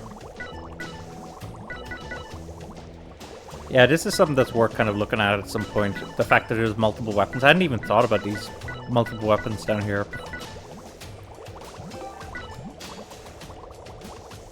Look how close I am. I just need 1 heart and 3 soul fragments. And we got it done. Okay, is that everything I want to get done now? Probably is, right? We bought some stuff from her. We did her little mini game again. Still don't know how to unlock the last difficulty. We bought what we wanted from you. Do we not have any golden hearts? That's interesting. We need 12 more for this, 5 more for this, and 3 more for this. We're close. Do come again soon. We just need loads more resources. Okay. I guess that'll... let me take a look at the quest as well, actually. How are we doing with these quests? So, defeat Ivory as Clara and Axeman. Maybe I should start trying to do some of this stuff. Raise all of Clara's parameters to max. That would be quite expensive. Complete all of the experiments at the Alchemical Sanctuary. Well, we're nowhere near that. Buy every accessory. Max out Padre's ally level. Not anywhere close to that either. Okay. So I think this is where we're going to finish this week. We might be getting to the end of it next week. I'm not sure. Oh, actually, I better... Wanna drink, little lady? I'll buy... Actually, wait. Is there anything that just costs... No. This is all quite expensive.